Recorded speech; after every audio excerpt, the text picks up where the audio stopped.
What's up, Stu?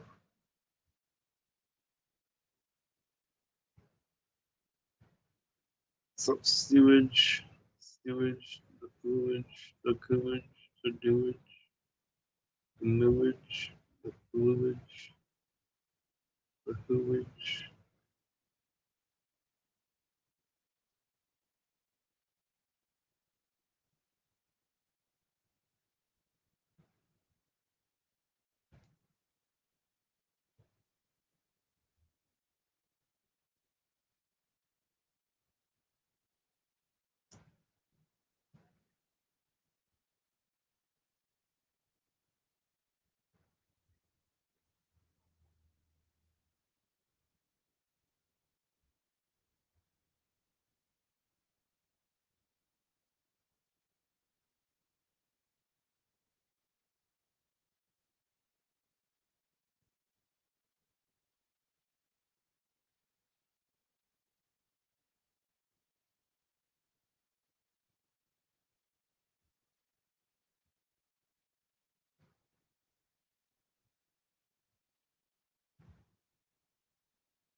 Yeah, they didn't go live. I knew they wouldn't go live without being aborted.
Some big scooter.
Dinner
was good.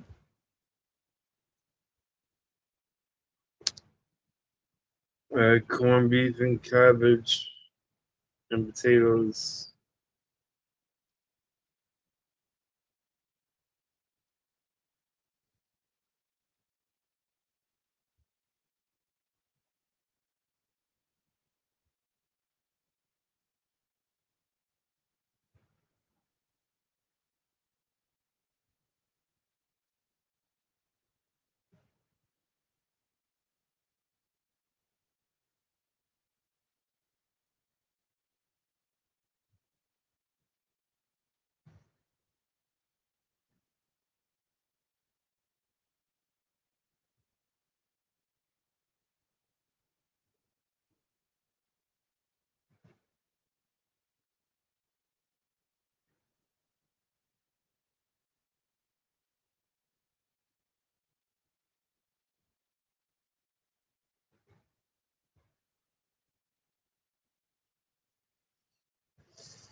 No, I went across the street.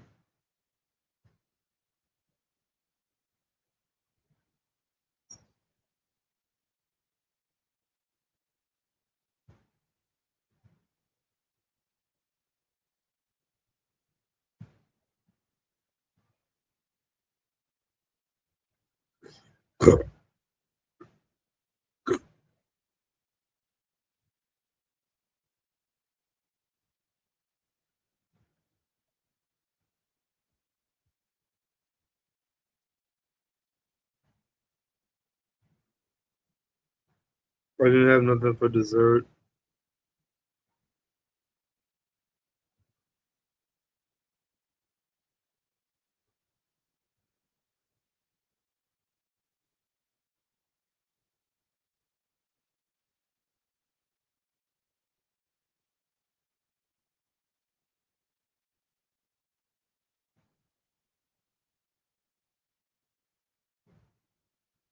Vaughn and his wife are weirdos. What did they do over on JDA? I caught a little bit of it. I didn't catch too much of it.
That's not good. You look like you got an allergy or something.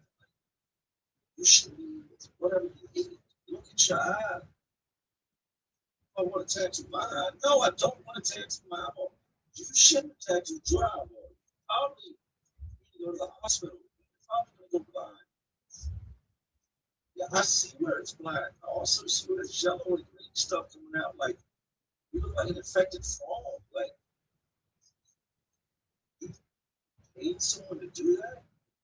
You trusted somebody in here to stick a needle into your eyeball. You got to be stupid. That's stupid. They already know what this shape is. Wife, back. I told you this stuff. Love me. There's modifications. It's crazy things I see people do to themselves. Tattooing that out. And it went terrible, terribly wrong. Damn. Like, that is anybody watching this has done time to say, yeah, back 4 or 5 stuff like that. It's one thing if you want to do something like that, you go to a professional. You go to somebody on the streets that was taught to do this. You do not want to go to a dude that's locked up, drug charges, diagnosed without what disease, was a professional kid on the streets. Not trust him to do something like that to your eye.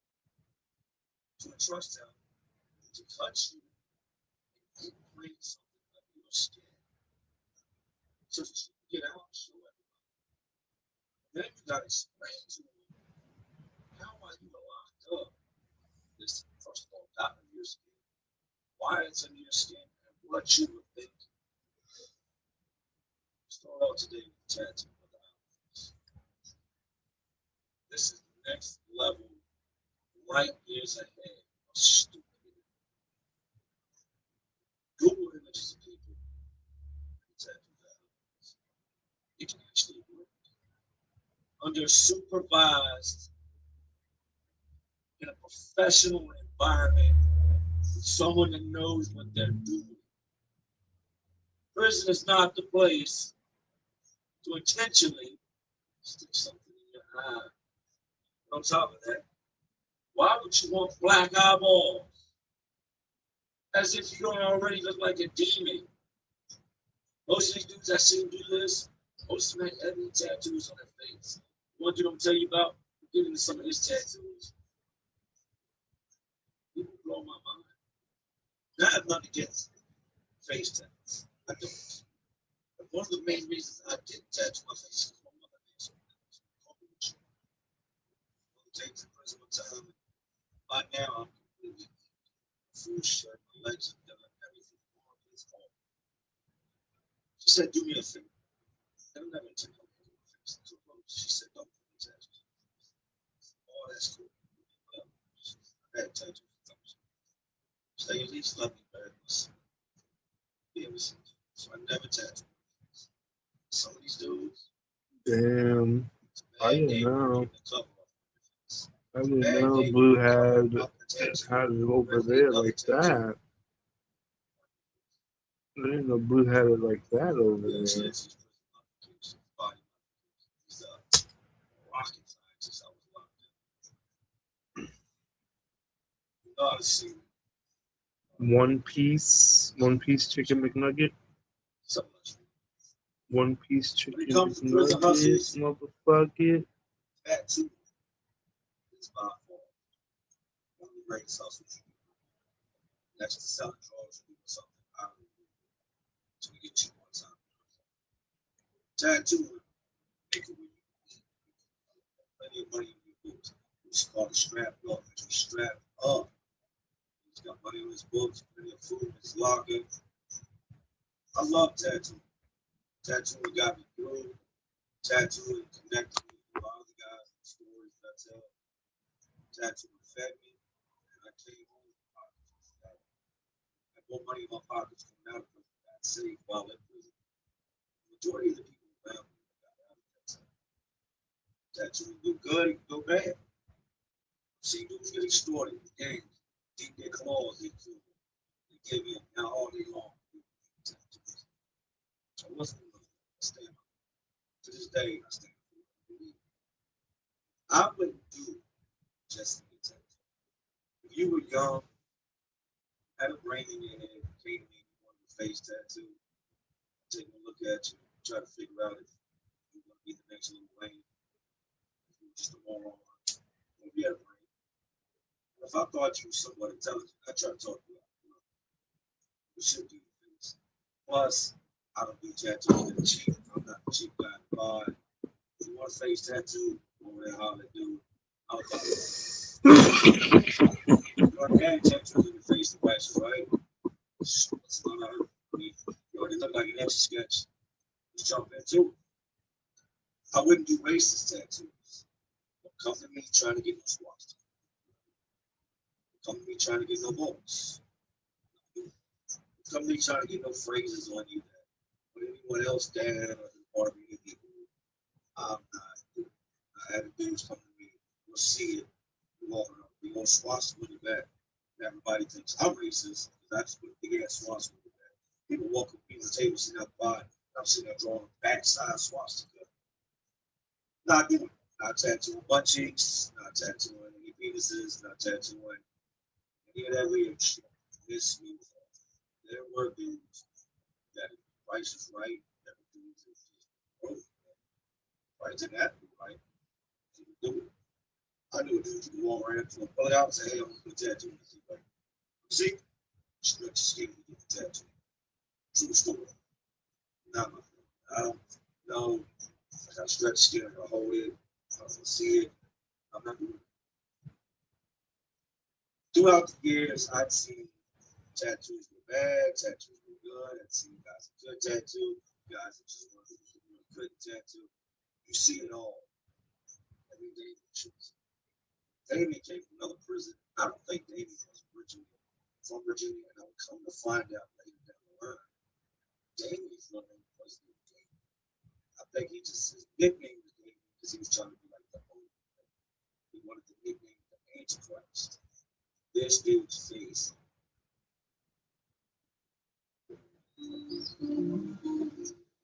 Taste our world. Celestial Seasonings Tea. So there's a lot of different things of why you should be doing it. But the reason why I do go workout is because I just like work. If a person was interested in coming to workout, I would give that probably the number one reason. Blast. But aside from the fact that he had an upside down star like a pentagram in the center of his forehead, an upside down cross under his eye, and other demonic tattoos, orange tattoo up on his head, like went up on his head, wrapped around his back. Sweet looking, it's not something I would do. Aside from all that, Damien had tattoos that set him into a whole new category of everybody else. Damien's eyeballs tattoo. I don't mean the center black. I mean his entire eyeball was tattooed. Whether Damien was at part of this, that is not. I told guys, I thought big deal a lot of this. I told them about the eyes tattoo. Blew my mind the first time. I was crying the first time I came by. I kind of looked up and made eye contact. Thought it was true. You all about somebody, their eyes are solid black. Takes you a second for your brain. It's like you have to take a double take. Your brain doesn't pick it up right away because that's not normal. You know what I mean? Walk by and see a guy with an arrow sticking to the side of his head. You have to look a couple times before you fully accept it. That's how it was seeing David for the first time. He come to the bar, I don't know, yesterday or the night. They moved the bar and we were all locked down. We passed each other the bar and I noticed him. First of all, because he's a new face. He's a new guy at the bar. Secondly, because he has a whole bunch of plaster all over his face, on his head, all in. But as I'm looking at him and trying to, figure out my done time with his doing no weed, the nose he got on his face, I noticed the eyeballs. A little bit later that day, passing, I noticed again his eyeballs definitely black. We wouldn't be long, he would come over to myself. He said, look, I'm not trying to step on nobody's toes. I mean, it's alright, whatever. Not uncommon or anything before. What up, Dave? You ain't trying to step on nobody's toes. I asked Marcelli, the tattoo man that he was, which is common respect. You come in here and think you're going to take over. I do for you. Take money out my pocket and make it off anything. The thing that where I was at the time, there was so many dudes that were doing tattoos. Not everybody could afford it. The other dude that was doing tattoos at the time was straight garbage. Like he drew like a fifth grader, but not a smart fifth grader. His tattoos looked worse than his actual drawings. So I told Damien, I said, look, man, do all you want. He started showing me stuff he done himself.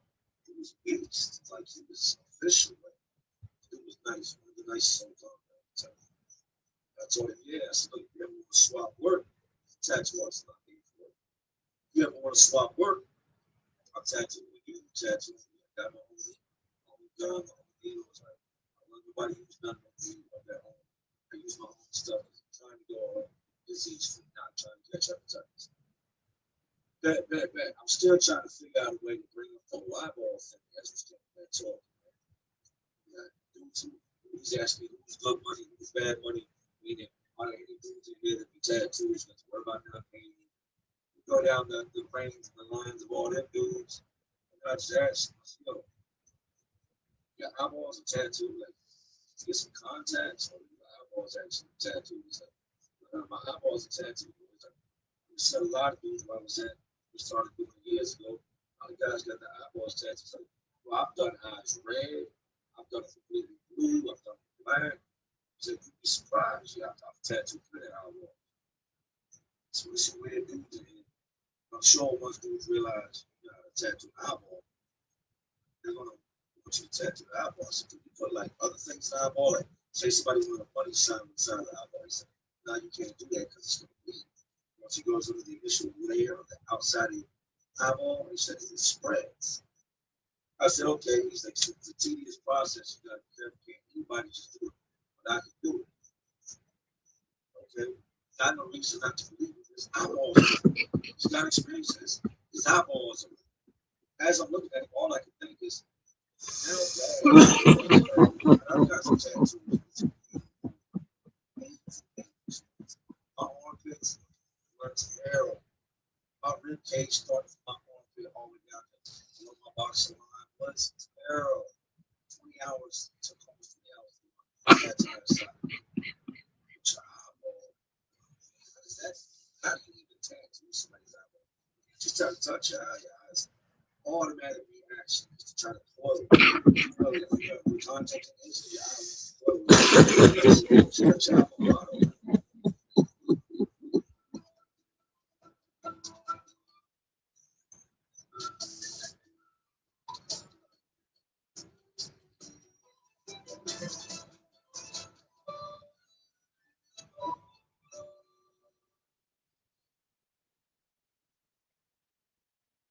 Avoid the flea and ticket and 50% off your first ownership order of flea and tick meds from Chewy Pharmacy. Tattoo. Then you jump right into it. It's right on you. All the other crazy tattoos on faces. Starts his tattooing up, gets his gun, burns his son, makes his feet, doing beast work. Did a couple pieces, did the back of my one arm, a couple pieces on my back. Amazing arts. I'll show you some of his work. He comes to me one day with a request that I wouldn't say was out of the ordinary. Like I told you, I've been here quite a while. It wasn't out of the ordinary. When he told me what he needed, the first thing that came to my mind was, I just do the jump. It's got to be a jump. Tells me one day he's been in here now, better part of maybe a little bit longer. Everybody's seen his eyes, everybody's questioning his eyes. I'm still under the impression that this son of a bitch is tattooing his eyeballs.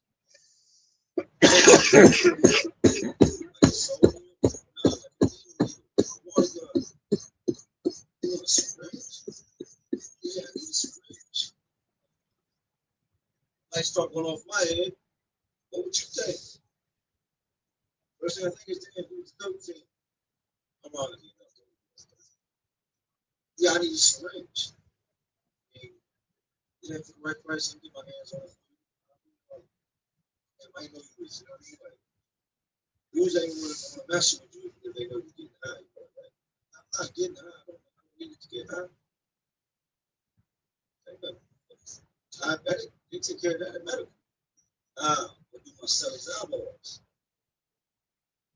I told you this point, you're still under the impression that it's tattoo. Which that is the time. What do my cells eyeballs? Why you need a syringe? Well, that's how you do it. You take the, you inject it between one layer of skin and into another one. What did you just tell me? That you're going to inject a syringe into yourself? That's how I did mine. That's how everybody gets theirs done. Can't tattoo. I thought I was able to tattoo. No, that shouldn't blind you. That shouldn't tear your eyeball out your head. You can't do that. You gotta get a syringe. And, you know, with one area, push a little bit in, and go another area, and inject a little bit in. It goes in between the two layers until you're done. After he tells me this, it takes a little while to sink in with this detail. This is told me he's going to stick a syringe into his stomach. You ever heard the expression stick a needle in your eye? Like, this is the exact definition. I'm anxious to see this whole thing take place. I said, yeah, look, okay, if I watch me do it, I want to see this. I've seen some crucial things, graphic things. I need to see this. I told you in the health store when I stabbed you the short, I thought that was crazy. I didn't want to see that. Yeah, get it for me. I said, all right, I'll get you one. So I get it. And let me break down the syringe process. I've done this before. It's not anything. To get a brand new syringe is very, very. What you're doing is you're going over medical. You got your diabetic. Prisoners stop being diabetic. Where they get your insulin shot. After you get your insulin shot, you take the needle out, you put the little red, hazard box, and it drops down there. These things would get so full that you could take your hand, stick it in the box, and grab a whole bunch of needles out. So bring them back, one water through it, one bleach through it, and set all day. So catch one of the old dudes going on the medical, hey, medical day. Yeah, I gotta get my diabetes shot. Hey, get a chance. Like, grab a needle off the car, grab one out the box. How an old dude, bring it back to smash. That's it. Damien tells me, "What's the time tonight? I want to go. Start with my son's eyes. Watch out. Yeah, watch. John time clears, guys are getting ready to go to bed. I go into a set, he's got people sitting out behind and watches for police coming. Police come in first thing he goes up. Make a good noise, let everybody know. Get the police in and stop what you're doing. Clear out, they're gonna catch you if you continue. We call him a hawk. The hawk steps up in position. I go over there with Damon in the cell. He's got a cell. I don't know anything about Blues live stream. I wasn't watching it. I was busy. I was busy. I was dizzy. And that's for shizzy. I swear, you are single-handedly keeping this place in the center. That's a long time no see. You were here yesterday. Good thing the BMO digital banking app groups your spending into categories like eating out. You don't hear that often. So it's easy to keep an eye on your money and see how you're tracking against your monthly budget. Can I get a slice of bread, please? And it's good to finally put a face to the slice.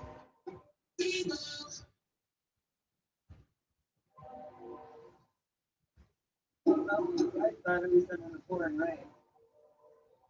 Thank you.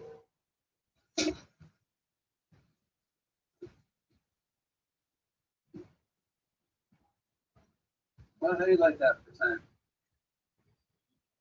It's soaking wet. I hate generators. The power is not now, but it goes out here.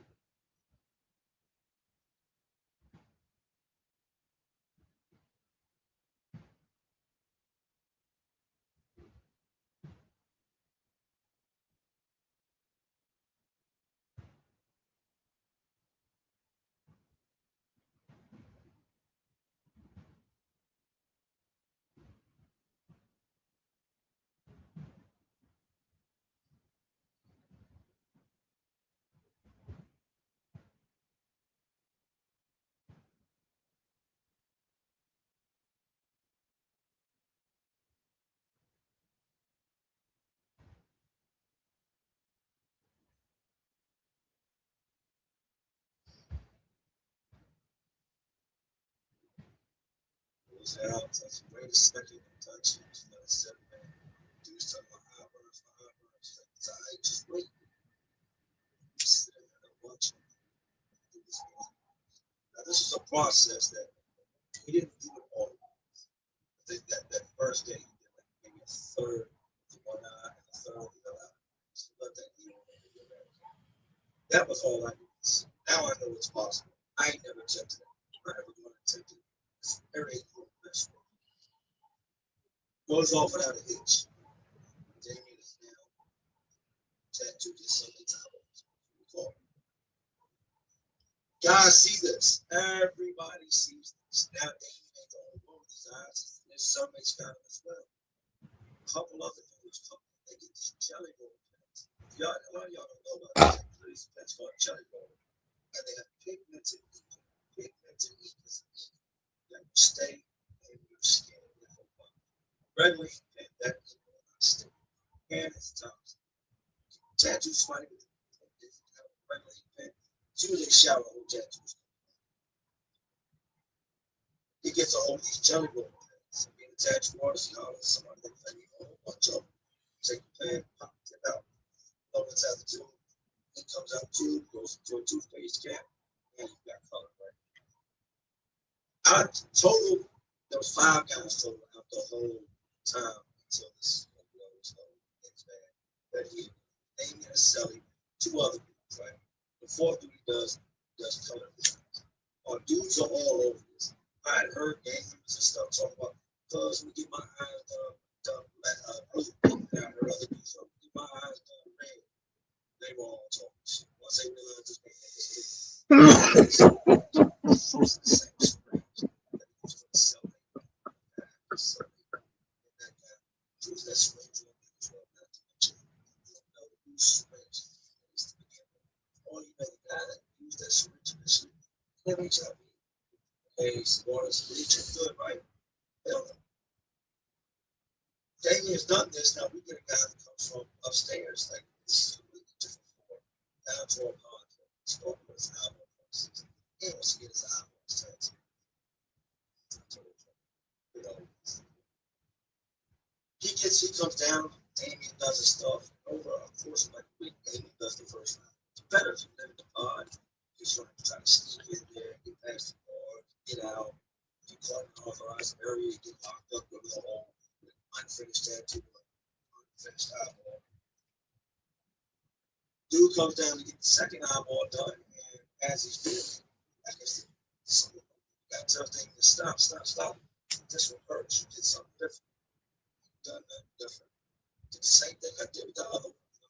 Everybody else, ain't nothing changed. Now I'm telling you, not something's wrong with this one. I don't know what you're doing, but you're doing something wrong. This don't feel like when you did this one. This shit is true shit.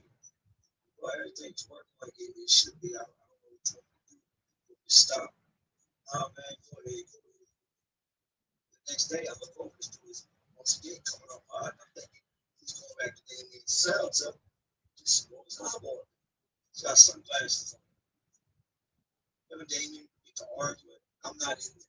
You know the argument. I don't see the argument. I come in and I hear about the whole. Hey, Damien, you first day, so I fight. You can't with sunglasses on. Why was the fight? You said Damien lost his eye. You do it. You said his eye. He said it was his eyes. He's technically doing it sounds like why doesn't sound like something you should do. How does that not sound like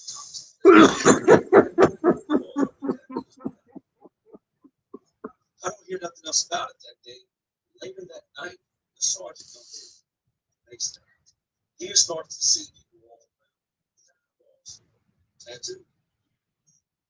Whoever's tattooing eyeballs, whoever thinks they got the right idea to be messing with the human eye, stop. Stop before you hurt somebody. We don't want a lawsuit on our hands. I know y'all guys can't be that bored, that dumb, that you're willing to tattoo your eyeball and lose yourself. That's exactly what we're doing. The following day, this guy's eyes crusted, infected, got all types of fluids flowing out of it.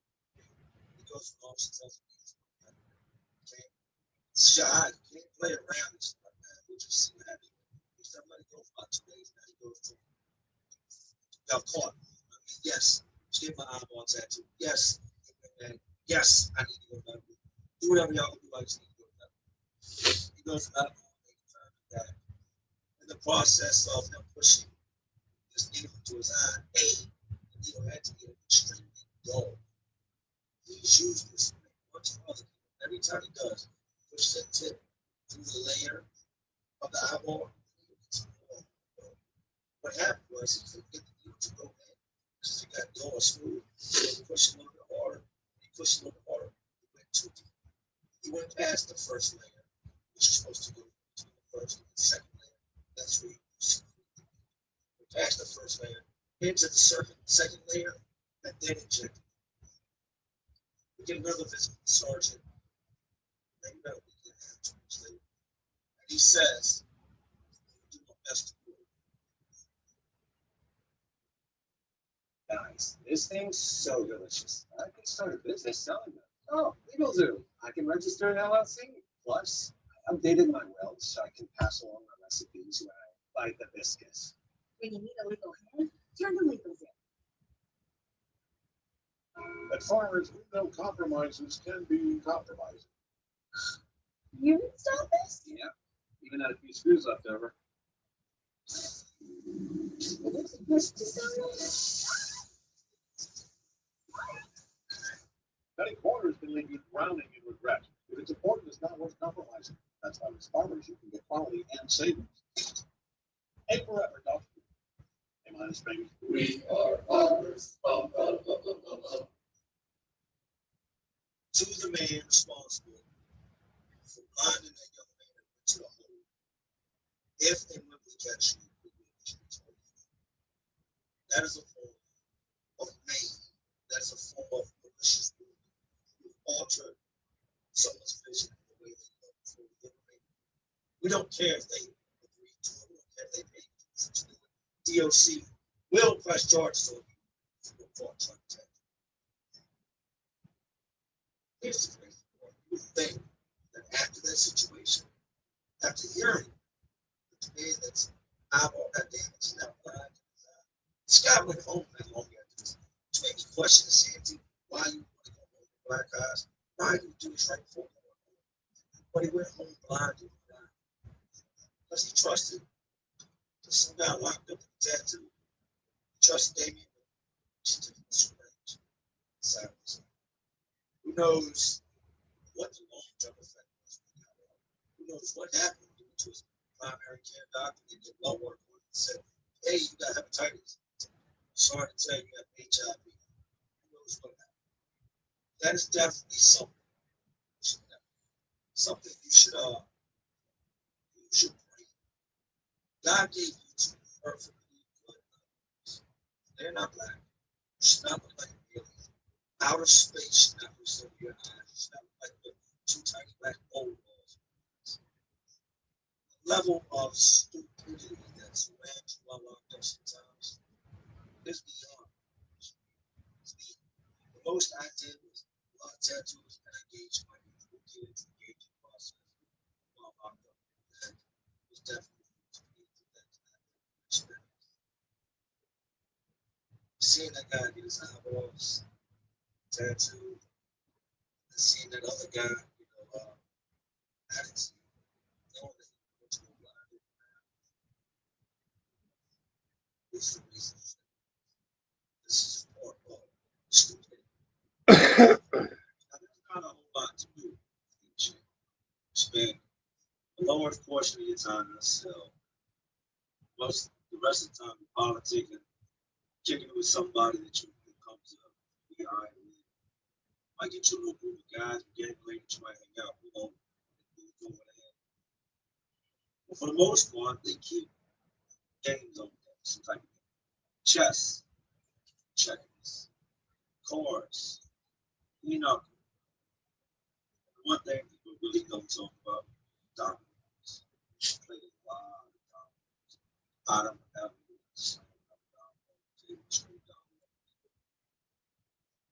coming into the jail, I hadn't played dominoes like that. Really had. This is earlier. Played a lot of cards. Not many card games. I don't know. I do the poker. I do dirty arts. I do canasta. I do tonk. I do spades. Pinochle. Played it all. Burned out in cards. I get to the regional jail. They got dominoes. Snap. You slam the dominoes. Put me on. I'm away. Now, the problem is, every time I come out to the table, you do dominoes sitting out there. I found it strange. Why would you leave the domino? You're a domino player. You think you would take those in the cell with you so that somebody else can grab them and grab the dominoes. So I realized real quick why I was missing. Because they were missing dominoes. You can't play dominoes if you got all the dominoes. So what I did is I started gathering the left behind little brown containers that the dominoes go in. Scrap dominoes here and there, flag, big box. Kept that box for me. Took it to prison. But it still had dawned on me where the other dominoes were. These are like ceramic bombs. I believe they are ceramic. Right, you slammed them and they broke in half. A couple of things. There's a guy from Hopewell, and no disrespect to Hopewell. Know from yeah, some of the how do you explain this dude? You ever been sitting in a bar, sitting somewhere, and look at somebody, and you're like, damn, somebody's gonna have a baby. Somebody's eventually going to sleep with that. Now picture this child. I hope I got a whole lot of this, right? Here it is out open. It's got a whole bunch of dominoes. And I see him out there, the table. This metal table's got this metal lid. It's got a buff edge. He's taking his dominoes and he's filing them down. And as he's doing it, every now and then, leave on the flat. So we have to start all over. This dude's got several different attempts at hearts that look like a second grader drawing. He's got like a diamond on a playing card. It looks like a second grader drawing.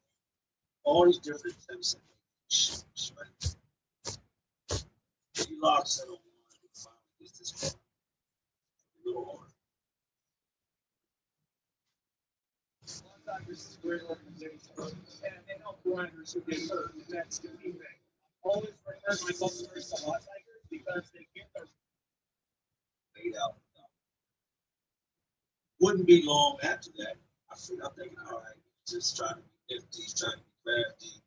He's just bored, he's passing time, he's whittling, whatever you want to call it, he's done. Sally would be the one to tell everybody. If somebody needs to tell that, I try to tell him. He won't listen. What do you do? He needs to go to medical. What do you do? What you fighting someone to crack his head? Like, coming with an STD, tracked an STD. Like, I just never need to go to medical. Nah, he tried to do that way. It ain't taken. First time I heard this. What is it? We heard of him playing yet? Questions ago. No, I haven't heard of him now with Ash. What's the That's where you take your jump, hold it in your hand, stretch it out, cut a section of the top layer of the skin, and slide this head plate underneath the layer of skin and above the meat. Come again? He did what? Yeah, man, he took his package, his chunk, his deep, and on the top of it, cut a small slit in the skin, slip this back in. The other dudes that he healed up from here, bunch of these dudes had these implants, and they're gonna go home and show off to the girls. Dudes, some of these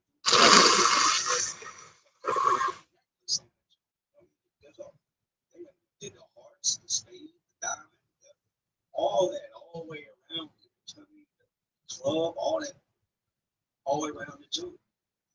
Slit after slit, and slide these pieces in and let me do this dude shit.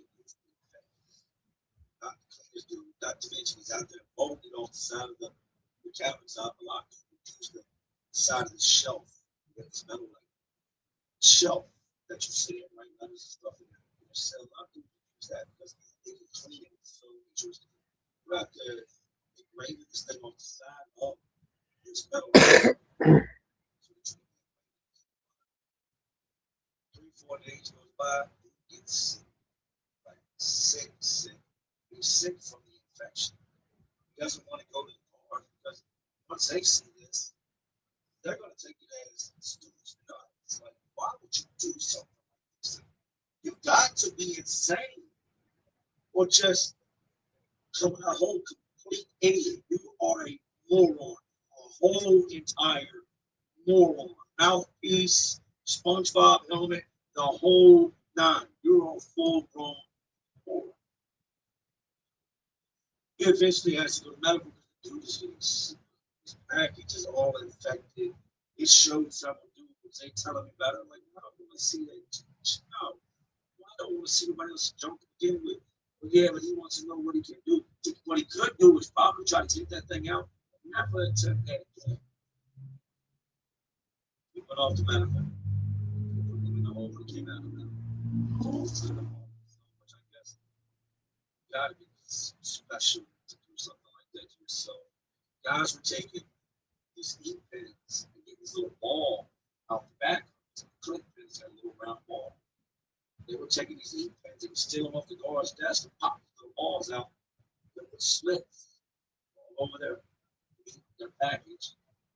So it'd be like, you ever seen a ripped condom that has got those little bumps on it? They would insert tons of these things. I just hope that it doesn't get infected. First of all, you've got to try to explain to a woman you get out that you did this to yourself.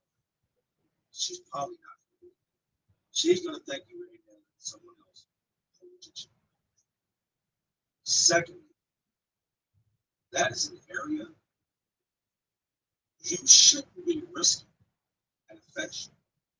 You know what they do when things get really, really, really infected? They cut them.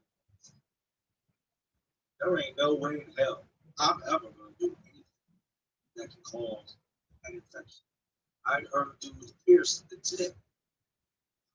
Nope, not going to do it.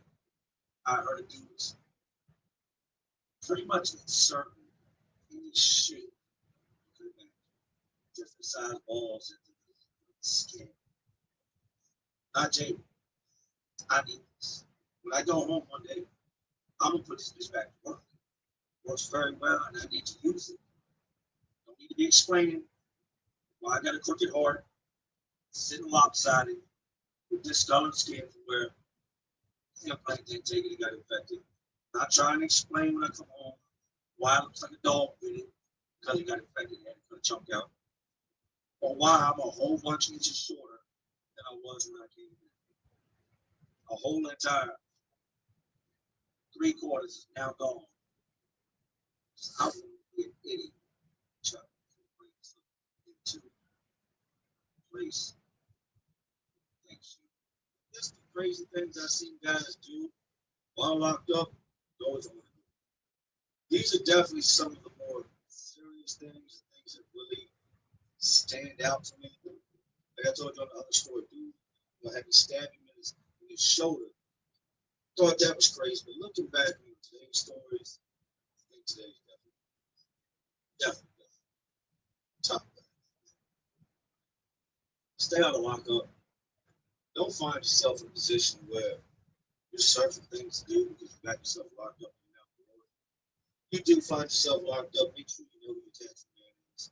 Get your own gun. I would advise against it. If you cross-contaminate, you can get sick. Very bad infection. Look up what staph infection is if you don't know. Look up what MRSA is if you don't know. That is a risk you take. Hepatitis C runs.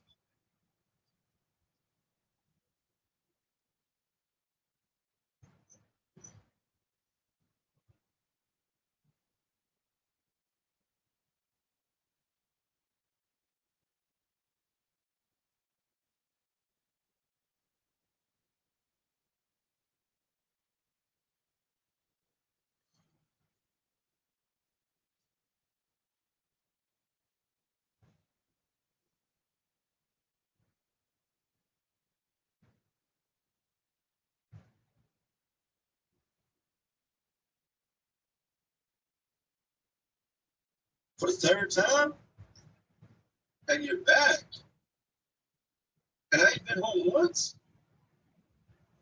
Then you got to be the stupidest mother. I already know what it is. Take life and back. Feeling a whole lot better. Like a whole new me. Life's taking its course, but that's life. You know how it goes. Today we get to a guy who turned to prison. Spoken on this in the past, but the sad fact of the matter is it's an endless topic. I can think of just too many guys that just got coming back. Guys that just couldn't get right. Just obviously be locked up. Tell everybody everything they want to hear while they're locked up. Make all these plans, trick everybody. Did they get out? Run right past everybody that held them down when they was locked up.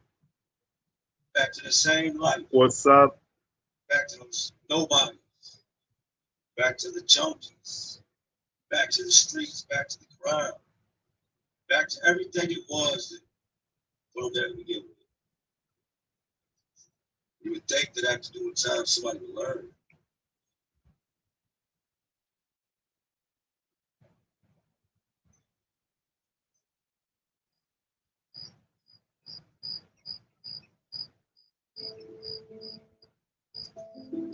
the golf was pursued and tried to figure the game out.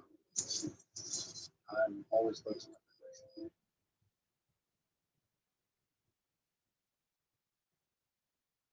Not everybody's gonna make it. Because it's a packed full of people. Not because the courts are just locking people up for things they didn't do, but because people are doing the things that the courts are saying that they're doing. Guys are getting out of prison, forgetting where they came from. Gone for years. In them streets, it's like they've never left. They can't wait to get back into that life that they feel like they got robbed of.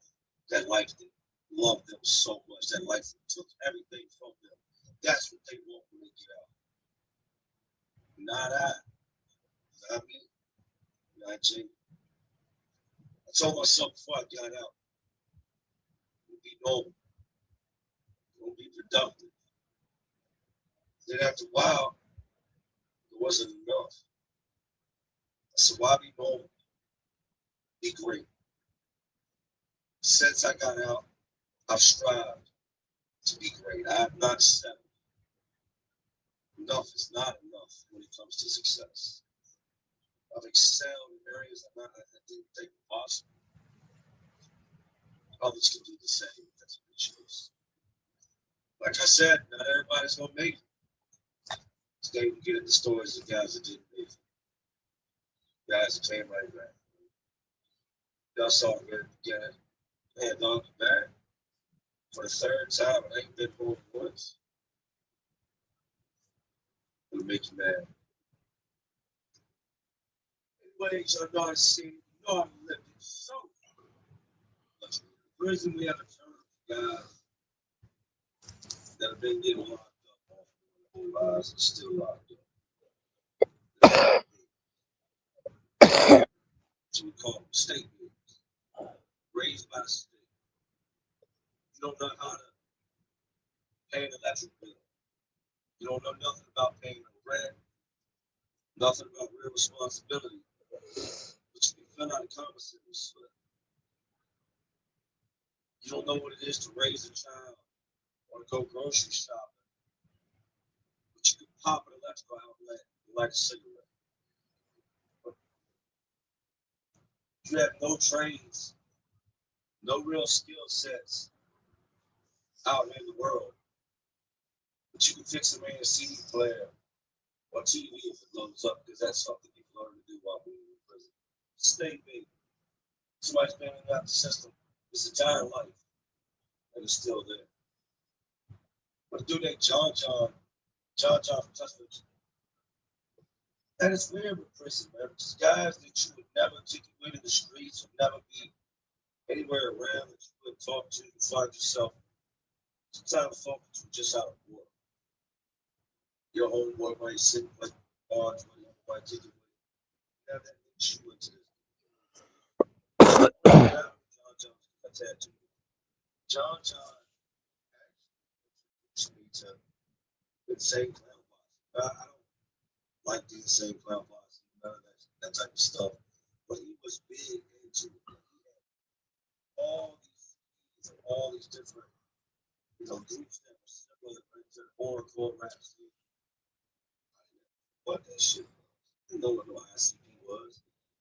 He had a hatchet man on his arm. You guys wanted me to build all this stuff around, tie into it. I'm like, cool. Charge, I was doing an 8-year bid. Struck in the streets. Steal, wheel and deal, do whatever he could to feed his drug addiction. Now, he wasn't somebody that I kicked it with on the average. He wasn't somebody that you really see me talking to all the time. But it's tattooed on him, we had our conversations. He told me how early on in life he got started off with doing like everybody else.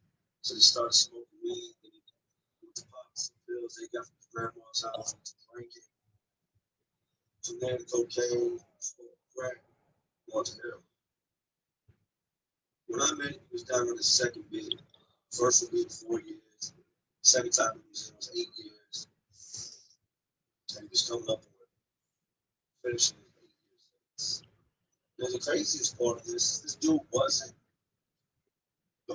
32, 33, which means from the age of 18 up until then, he has spent almost all that incarcerated in 2 different sentences.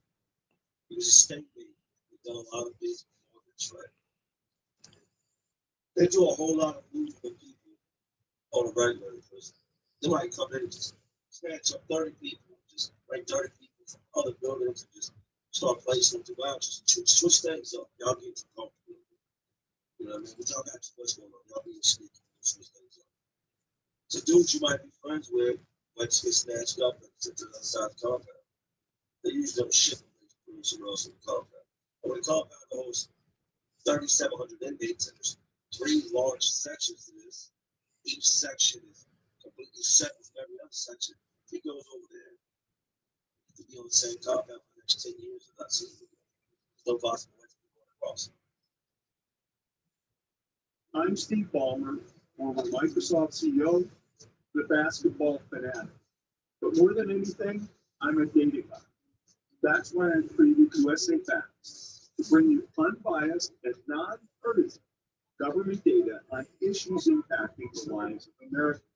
I'll share with you the facts and data, all from our government. You make up your own mind. Who is responsible? Federal, state, or local government?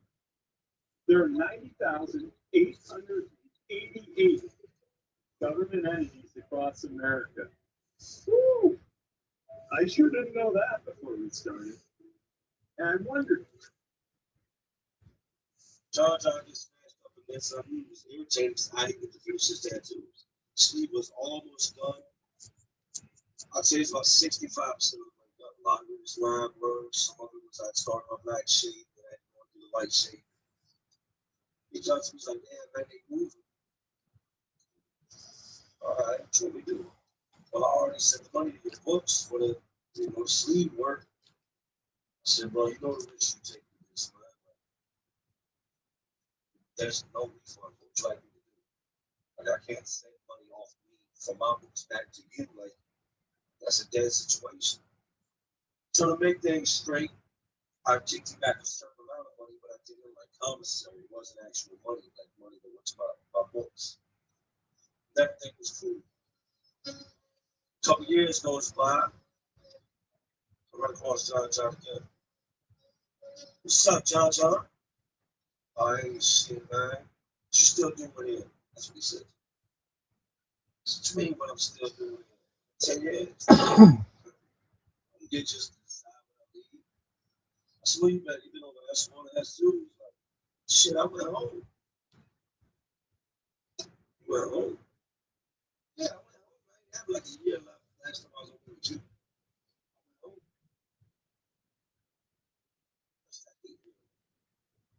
Because I wanted nothing more in this world to go. I wanted nothing more. I should go see my son, hug my mom, work a job, you know. Yeah, I went home. And you're back, you know. So you did 4, you did 8, what are you doing now? 24. 24 months? Nah, 24 years. They gave me back time off both of my old cases. Time I had on my head, but it broke me off with a whole bunch of that.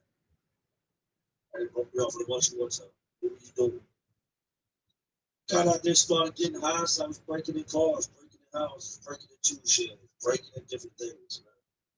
Hauling things, you know how it gets. Nah, I don't know how it gets. It's not really the drug addict. I was criminal, but I wasn't a pawn shop type dude.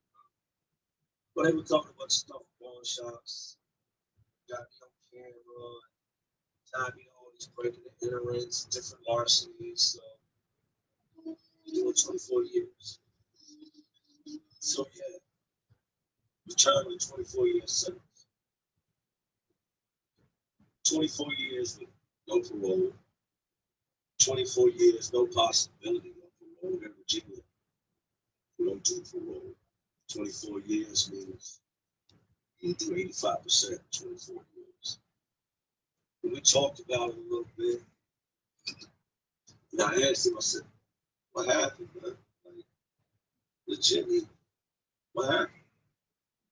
Like you can't tell. You gotta have an excuse for how you went home, got out, and now back.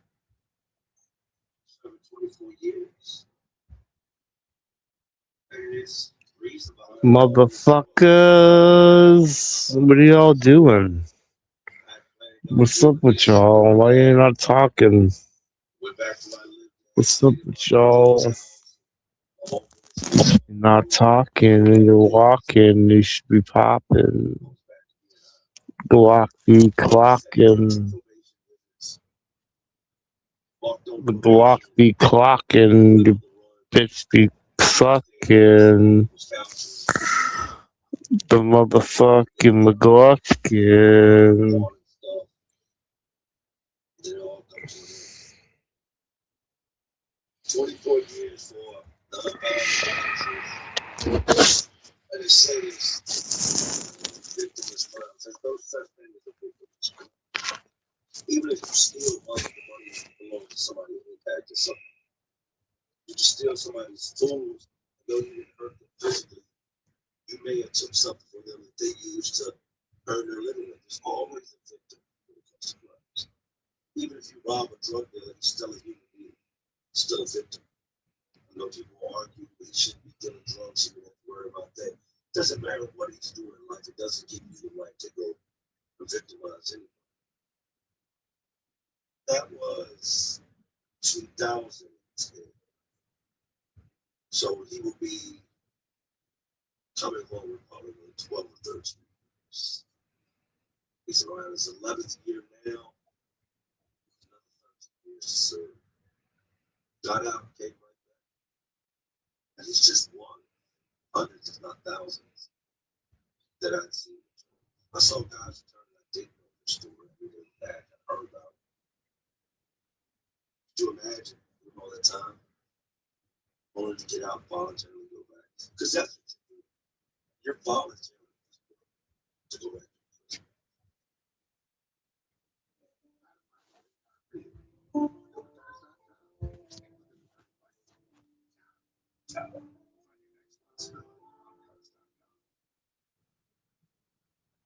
Don't fall for it. And Ron is losing, not barely losing. They are getting scorched. Actually, one by one, the leaders of the Islamic Republic are being eliminated. Generals, security chiefs, regime power brokers, all gone. Supreme leader of Iran, Khamenei, is dead on day one. Okay, fine, no biggie, right? The regime had a backup plan that claims his son, Moshe Khamenei, an imminent, likely gay Hafizullah, as his successor. Even Daddy didn't want that to happen. Well, problem is, Moshe has not been seen in weeks, and he may be in the coma. Meanwhile, Iran's command structure is shattered, their missile capacity is slashed by 90%, whatever is left of the regime is. Did nobody get out what he did? Did nobody make him do what he did? He chose to do all that. I've had I used to run with approach. Jay was, what's good, baby? How you been? Good, better than most. Hey, look, take my number down real quick. Nah, I'm good, man. I'll see you in passing. James like that, straight like that. It's just these dudes that forget about you while you're gone. Never sent you the first dollar. Never made sure that when your stomach got tight, your stomach rumble started that you had something to eat. They never went by your mom's house. Never went by one of your son's football games. Never so much as while in CVS picked up a $2 card for the stay at work and said, these are the people that you think love you. These are the people that the average person will get out of prison and go hang out with. Damn, I miss y'all, man. What y'all been up to? Y'all know what I've been up to, right? Y'all ain't right. Why y'all ain't come see me? Why y'all do me? You know what? I ain't even worried about it. So I ain't I'm off face. Not Jay. I'm not gonna play myself like that. You can't play me like that. You keep moving. Just like you kept moving while I was wrong. You keep doing what you was doing. I'm keep doing what I'm doing. I'm going this way, you go that way. You get caught in your madness, that judge starts handing down 24-year sentences. That's what Jay's gonna be at home, watching Netflix, watching one of my big TVs, laying in my comfortable bed, taking a shower, dropping the soap, and not having to worry about, you know what I mean? None of that crazy prison shit. Guys get out. Drugs plays a major part. A lot of it falls on, when I say a lot, 90% of it falls on the individual. Because you can claim, I need treatment, I need this, I need that. What are they going to tell you that you don't already know? Drugs are bad. Drugs put you here to begin with. You need somebody to tell you that. You need somebody to tell you, don't go around drug addicts. Don't do drugs. It's going to end the same way as the last time. You need somebody to tell you that? No. But at the same time, prisons aren't just passing out rehabilitation. The courts aren't just passing out rehabilitation. They're passing out mass incarceration. The last time you heard somebody sentenced to rehab, I sentenced you to a 90-day program in rehab. They don't do that. Because they got to come out their pockets for you to go to rehab. We all know without insurance, rehab can run to $20,000+ a month. What makes more sense for them? For you to get reincarcerated, and the government to pay them per day that you're in there, per inmate, per unit, because that's what you become, a unit. So what makes more sense? For them to get a check for being incarcerated, for them to write a check to help you get help. Now, I ain't even gonna lie. This next story just agitates the hell out of me. I watch the news sometimes. I try not to watch the news because it's like the news is just where you go if you want to find out how bad shit is. You just want to hear bad stuff all day. Turn the news on. You're gonna hear this person killed, that person killed. You're gonna hear a whole bunch of stuff that's just, it's bad. If you ain't just checking in for the weather, you won't know what's going on locally in the world. A large portion of the news is just bad. Every now and then, I'll see somebody that done time. I'll see somebody that I remember and I'm like, dang, there he is on the news. Now, like I told y'all, they did waive parole. They abolished parole in Virginia in 1995. So if you get sentenced under what's called the new law, old law is prior to 1995. New law is after 1995. You do 85% of your time, no matter what they give you. If they give you 100 years, you do 85 years of that 100. You do 85% of whatever your sentence is, if you stay out of trouble. If you don't, you lose your good time. 85% being the minimum amount you can do. You know what I mean? Like, you're not getting out no sooner. I've seen some guys come on parole that are great. Y'all go check out Banking Bank. In Oracle, you do have a rare opportunity to experience a wide variety of activities. Like I said, we have 5 large lakes and river school, all to be enjoyed from power boating, water skiing, sailboating, rowing. The After Bay has the windsurfing activity that goes on to the golfing at the golf course, to just like kayaking down the river.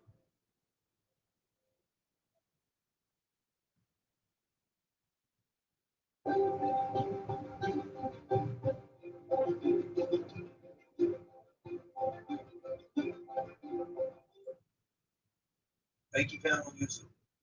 Great brother. 33 years in the Department of Corrections. Made parole, and it's an inspiration. You listen to that man, listen to his stories, and you would never, if he told you that he'd been in prison, think that man had been in prison. Good guy. I've met a lot of good guys like that that didn't make parole. And then they give certain guys parole get out and take off. And then make it hard for those men that would be good fathers, good business owners, good neighbors, good husbands, productive members of society. They make it hard for those type of men to get out of prison. Because when you release a man from prison, he comes home and kills somebody, and the parole board sees this on TV. They saw this last night that you go on parole today. That's still running in their head that they saw a man they released, got out, killed somebody. Their chance is going home. Just got messed up because of what he did. Freddie Farrell Jr. This guy did town. This guy used to see the bar. Lifer. I didn't think he was ever going to. Typical inmate. Into this, into there, ran a store box. I knew the man had been down a long time. Didn't know his exact story. Wasn't nobody ever kicked it with. Maybe said 2 or 3 words in passing, excuse me. Stuff like that. Who's got the microwave next day? Let me get a shower. But it was never no, we had a friendship or anything. Had conversations, nothing like that. But you don't forget faces, especially from your time incarcerated, which are some of your most clear times. Because you're usually, if you're not chasing drugs or something like that, you're not under the influence of things you remember a lot. I remember Freddie's face. And then I see Freddie. Freddie made parole. I'll let you tell him. He's the man arrested for stuffing another man in a trunk and abducting him in Rico has pled guilty. The crime committed 2 years after he was released from prison on parole for similar crimes. Our John Burkett has the story. Agreeing to a plea deal with the Commonwealth, this already convicted felon will now serve 9 more years in prison. And Rico County judge suspending 11 of the 20 years given. Freddie Farrell Jr., who pled guilty to abducting and trying to rob a man by stuffing him in the trunk of a car and driving east on Williamsburg Road in Rico County in December of 2020. Suspended time is something that every judge kind of does a little bit differently, and they just want to have something hanging over his head so that if he has a problem in the future, if he messes up on probation, they can send him back. Farrell was in probation in July of 2018. State supervision cleared in March of 2020. 9 months later, he was accused of similar crimes that landed him decades in prison from the late 80s to 2018. He fled the state of Durham, North Carolina, but was located by the U.S. Marshal Fugitive Task Force. It's a guilty plea to the robbery and then to a lower abduction. His initial abduction charge was punishable by up to life in prison, but it's tougher for the prosecutor to prove that offense. That abduction was reduced to a simple abduction, which is a 2-year maximum, and he received a sentence based on that offense as well as the robbery. And that was our John Burkett reporting. Freddie Farrell will now serve 85% of the 9 years he's just been given before he's eligible for parole again, a sentence that will take him into his 60s. Now, the same street he committed his crimes on, it's the same damn road I bought his charge off of Carlisle. Freddie did 30 years. By the grace of God, God favored Freddie. Parole board favored Freddie. His conduct got him about it. He made parole. Man, he got locked up in 1989. Get down 30 years. You go home. You are deemed fit to go back in society. Well, congratulations. Go out there and do good. Wouldn't be 2 years. It's all taking place again. He went to prison for robbing people. This back in custody. They said the 2 cops were sitting there patrolling the area. See the trunk pop open? And a man in zip ties jumped out the trunk and take off running. A man that had been abducted, robbed, shoved into the trunk. Freddie's driving the car. Freddie gets away, goes to the run, and gets caught. You're familiar with a lot of tires. They told me personally, my accident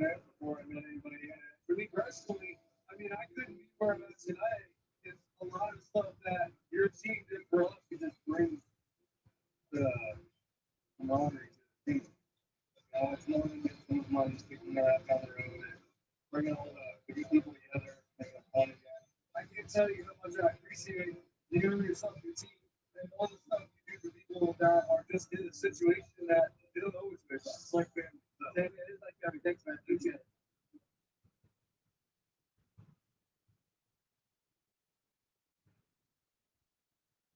Communicating project status and timelines can be challenging.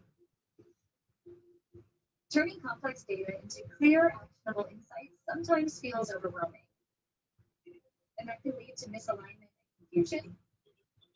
But what if you could transform project data into compelling visuals in a fast and simple way without any hassle?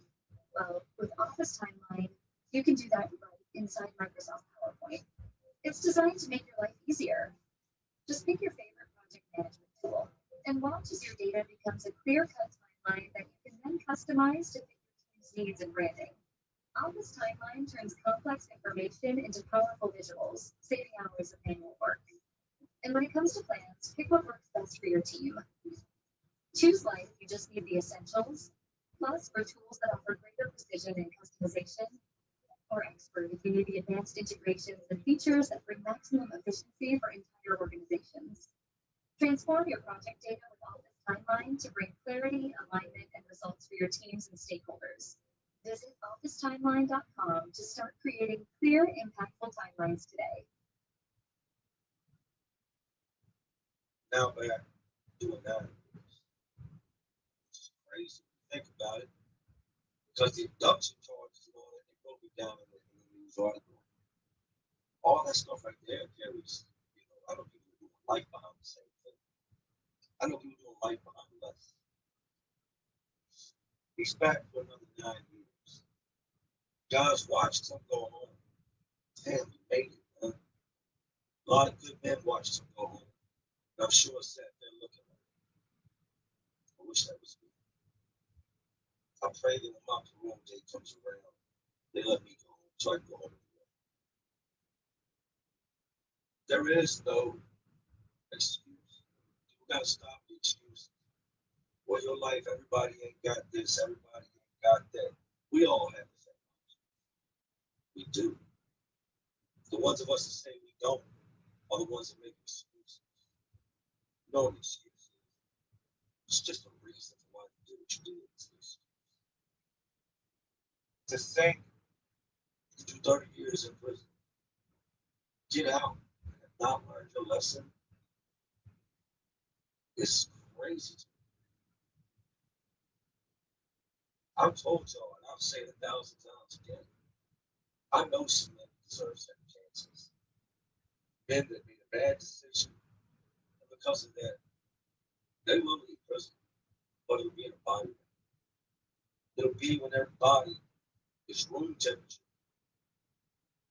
When they passed away from old age, or disease, murder, suicide, whatever the case may be, that's their release date.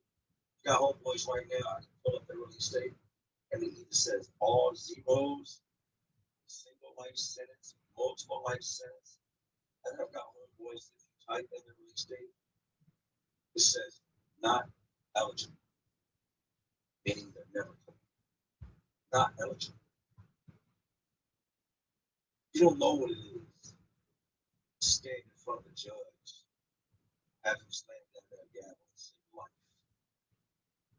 I will remand you to the Department of Corrections until the day you die. You are sentenced to life in prison with no possibility of parole. What is it that you're out here doing in the streets that you feel is worth throwing your whole entire life? You never know what might happen. You might not be a killer, but somebody pushes your hand on like you're a drug dealer. And now you've got to do what you got to do to kill this man. In the court's eyes, the first thing they will see is you're a drug dealer. That you have been at home, taking a shower, get ready to get up for work tomorrow. None of this will ever happen. Now you went from a petty criminal to a murderer. doing time that a drug dealer would get to doing time that a murderer would get. And all this could have been prevented. And what were you doing? What's your excuse? Just trying to feed your family. You're just trying to keep the lights on. Now you're gone. Who's gonna feed your family? Who's gonna keep the lights on? The next man. Your homeboy that don't like you the whole time you're gone. Who you think should be trying to get at your wife? Who you think should be trying to get at your girl? This is a known fact. The majority of the men that I know, his wives left them, girlfriends left them, either ended up sleeping with somebody they know, being with somebody. That's the way this works. That's the way the females work a lot of times. That's the way these corrupt friends of yours work a lot of times. Freddie's now got to go back into prison for another 9 years. A lot of guys will feel stuck with him. These guys have been in that whole time Freddie been out. Are gonna see him return. Damn, I thought you made parole. What happened? What are you doing here? It's like Jonathan. Oh, well, I robbed somebody, abducted somebody, had it in the trunk of my car. It's gonna make a lot of people not like it. Those men that I tell you about that want to go home, they're not gonna like it. So you mean to tell me they didn't give me parole? As much as I deserve, they didn't give me parole. They gave me parole. You want to rob somebody, put them in your trunk. Get away from me. Don't ever speak to me. Now, go tell the people to put you in another cell. Me and you can't live together. Not because you got messed up charges. It's because you make me sick. My children are grown. I've lost loved ones. Life as I know it has now passed me by. 30 years, they didn't even have cell phones. People still using rotary phones. House phones with long antennas. Now they got S21s, iPhone 13. And you need to tell me you went on to do all that away? And you want to sit there and conversate with me? Y'all come get this dude out of my face. Give me away. Dude's talking real good game while they locked up. I've heard dudes said they were going to do this, they were going to do that. Make promises. Get out and do this and do that for the first few days. For some guys, they don't make it long. Some guys, they don't make it a week. Some guys make it a year. Some make it 10. But then they find themselves back in courts, back locked up. I actually met a guy one time that was going home. I said, man, damn, I wish I was. How's it feel? I just wanted to know how he was feeling because I was so far away from the gate. I didn't see no light at the end of my tunnel. I was early on in my bed. He wasn't too excited about it. You know what he's excited about? Going home and smoking. He said, this time tomorrow, I'm going to be in a hotel room with a tree and a whole bunch of rocks. He aspired to go home. Aspired, whatever you want to call it. Somebody correct me on that. To go home and smoke crack. I've met guys that say they can't wait to get out. Get out. Get drunk. And then you have me sitting. And all I want to do is get out. I want to get out and live that life that I should have always lived. I want to get out and make my mom proud.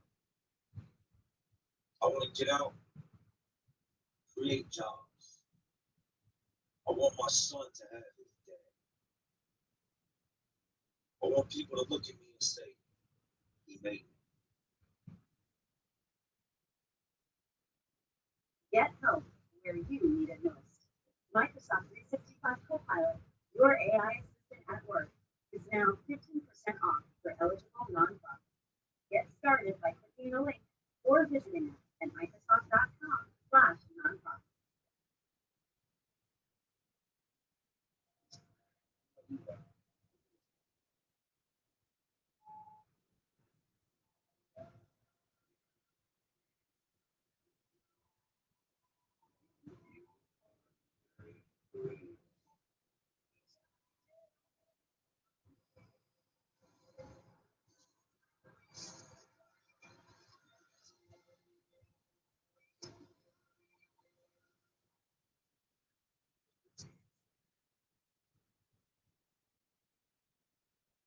Now, my mom told me this was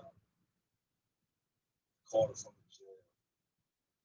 And I said, "God, I was in jail on this video.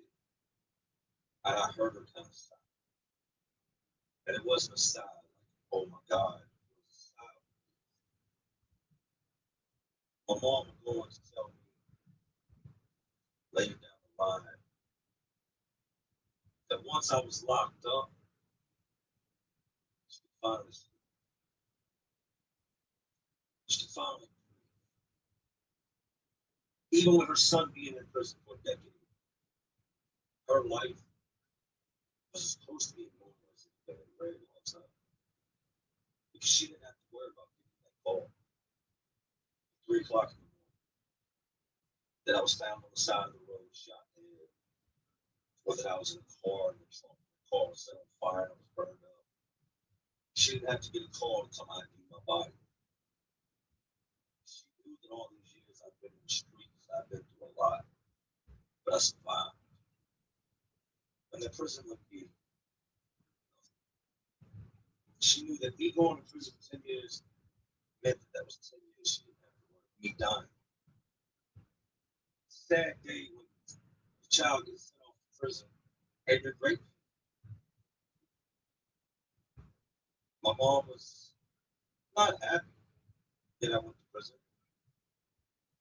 She was happy that something intervened before I had succumbed to the streets, before the streets finally called us. She was happy to know that if you want to call it safe, I was safe. She was happy to know where I was and that she wasn't going to have to. I'll miss the friends that got out of prison and died is insane. And the guys who've done 10 years, got out, was out 10 years, got murdered. My list of friends that have overdosed and died, there's no putting a tally on it. You know, to this day, I'm still finding out about people that are passed away. I'll mention somebody's name, somebody like Jennifer died when he was in prison. The person been dead 15 years. What? Then it seems like every other week, sometimes twice a week, I get a phone call like, yo, your only boy such and such passed away. Didn't used to kick it with Shorty? Yeah, she passed away. A girl that I know that a friend of mine was with for several years. A girl that my wife used to work with. I was just down on the side of the road for OD. She overdosed in the car with a dude. The dude put her over the side of the road, opened the door, and checked her out. Somebody's child. Her life ended right there in the gutter, beside the street. Right there with the police found her. As cold as the pavement. Life is short. A lot of people aren't going to watch all this because y'all, everybody's got it all figured out. Y'all know everything, right? We've all buried people. We've all lost. Not all of us have been in prison. Not all of us are going to get a second chance. I've had multiple chances. And I woke up and said, I'm wide awake. I stay woke. Because I don't never want to be that guy. That gets told off. I know my mom's proud of me. We talk more and more these days. She has her own life, things to deal with. My son, y'all asked about my son that I left behind when I went to prison. He has been with me since the day I got home. And still with me to this day. He is the second largest room in my house, which is like a mother-in-law suite. It's huge. There's his own bathroom, a massive walk-in closet. I made a promise and vow to them when I came home that I would never do them again. I hugged him, cried, shook his hand, and looked him in the eyes. I said, I promise, I'll never do it again. I stood behind my word. My son is now 19. He was 12 when I came home. He's at my house right now. He doesn't have to leave. Because he's 18, though, he's going to go out the door. I miss so much of his life. To be honest, you can't get it because I know he's safe.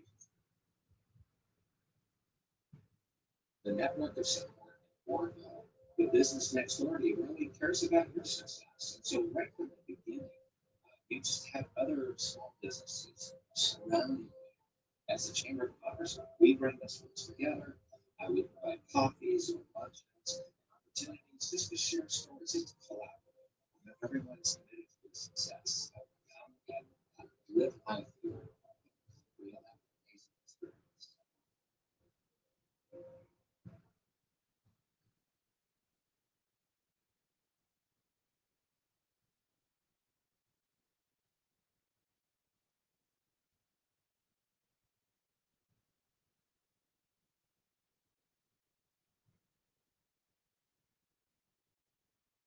Don't make a promise to people. If you're going to make a promise to yourself. All the stuff you told yourself, all the stuff you told everybody you was going to do it. And even if you don't accomplish your dreams, don't let it stop. Because I can promise you this. You'd rather flip burgers at McDonald's for $10, $11, $12, $13 an hour than flip pancakes for 27 cents an hour with a prison job. You'd rather fight with your girl, fight with your husband, make love, make it up, fix things tomorrow, and fight with them over the phone while they're doing all those things with somebody else. Hope y'all enjoyed today's video. That was something I thought we could touch on. It's a little different than what I used to do when I had something completely different planned, but this is what we went with it. I enjoyed the time with my son this weekend. Saturday, trunk or treating. Y'all seen him in a Spider-Man costume. Sunday night, we went trick or treating. He was chasing. I was Big Mike Myers. People love chasing Big Mike. It was an awesome time. Even though the night did start off with me parking, getting out the car, and I just got the last 21 doors laying in my laps, then got a car for falls, flat in the ground, breaks the fall. Peanuts 12. It's just get another. These are the times I cherish. This is the life I dream of. This is what I promised myself I would do. This is the mom's. I've lived up to those promises. Let me just. But anyways, man, these jails, institutions, Texas, all this crazy world. It's already crazy world. And as always, y'all know what I'm doing. I'm just trying to keep going and say, oh, you know what I'm saying? Like always, this is Jay Williams. Let's live life. It's all my reels, awesome reels watching. Justin watching. And y'all know.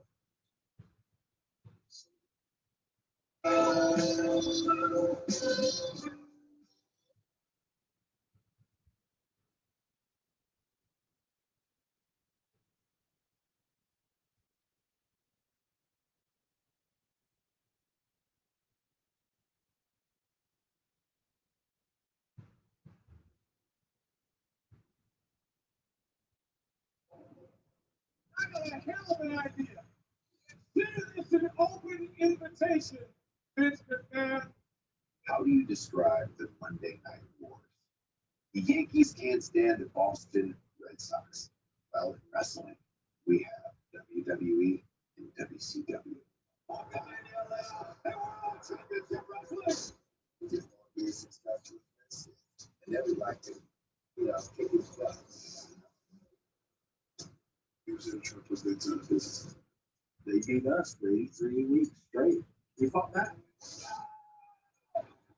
I felt very competitive. Like these guys. This is going entirely too far. Such a unique time in business. Everything had an edge. It was kind of like the cool thing to do. You don't know what's going to happen next. You don't want to miss it. It was a legit rivalry and competition between two companies. You want to know more? You're going to get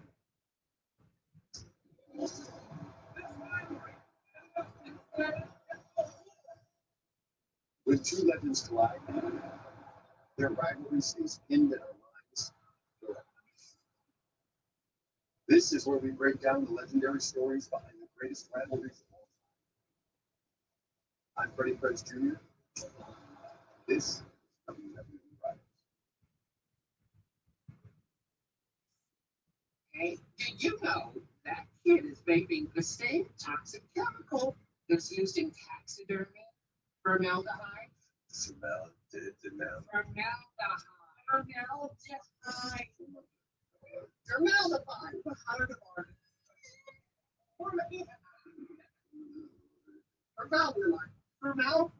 Formaldehyde.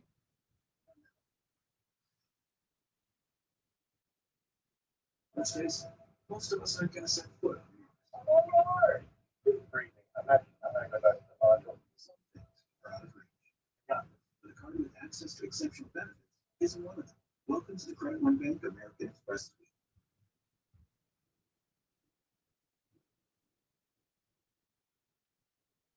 This was the craziest time in wrestling that I had ever experienced as a fan.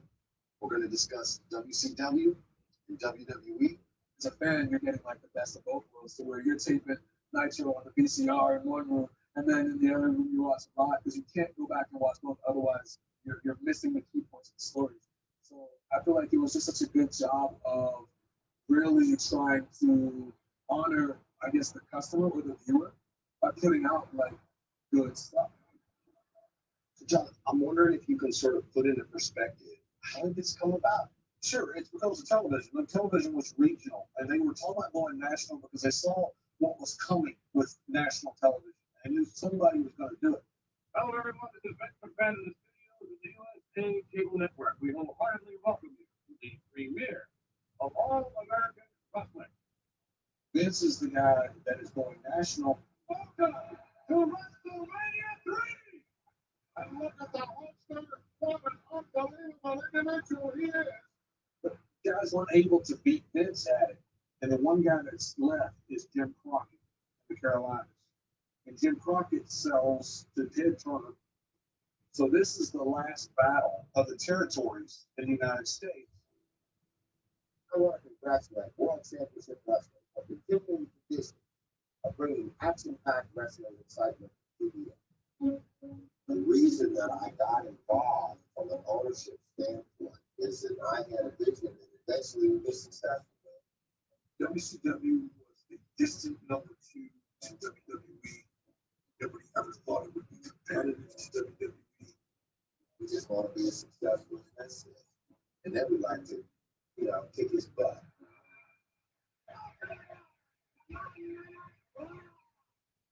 Monday Night Raw, starting on the USA Network in 1993, was revolutionary.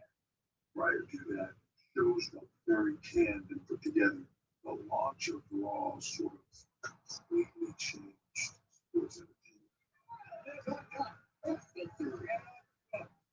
I made sure that this sort of anything can happen, the quickness of it.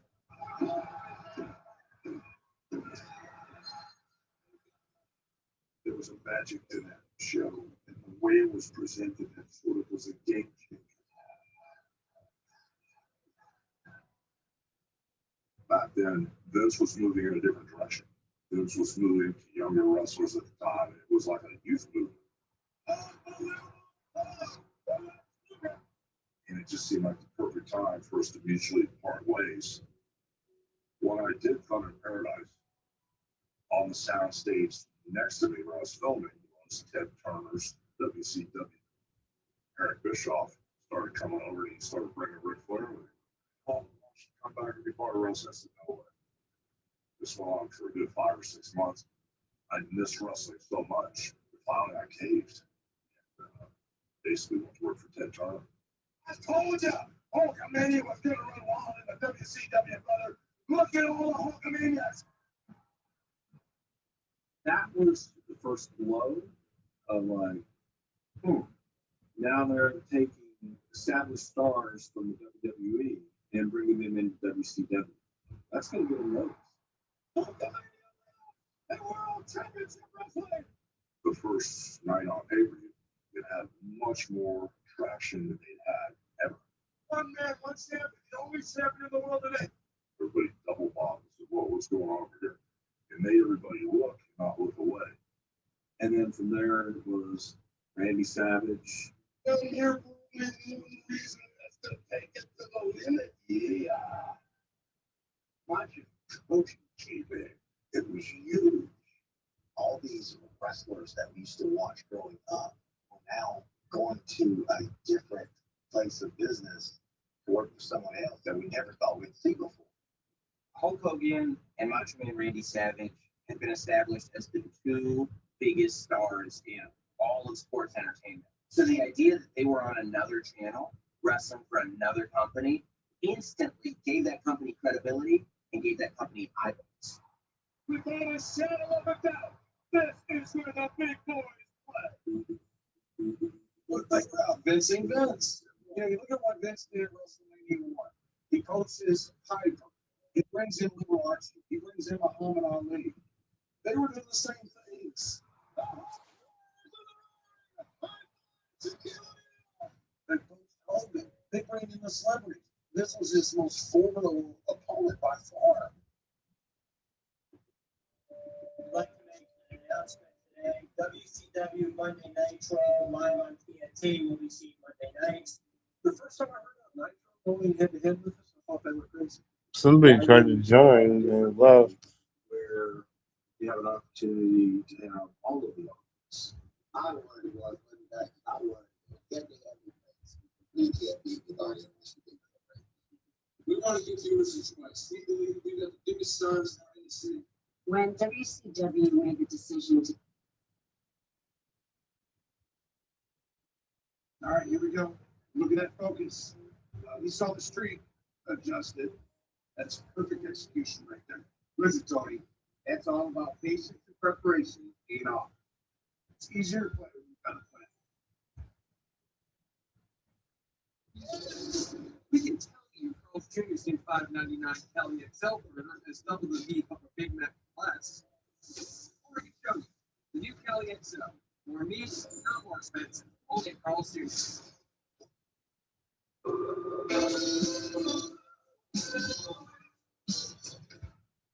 Your life adapt with crazy way before rap was crazy straight. Farmers still spending money for 88. Man, you already know this. Check Williams life family. Huh? Shut up, Tony. Happy Monday, happy Monday, happy Monday. Let's get this week started. Got to thinking about a whole bunch of things as I know my thinker. I think a lot. I got to thinking back. I like to try to categorize my life. Sit down right where I was at each year, the final moments from that year. And I came across a couple of different things that I had thought about in a very, very long time. That I said, you know what? Oh, no. I got to speak on this.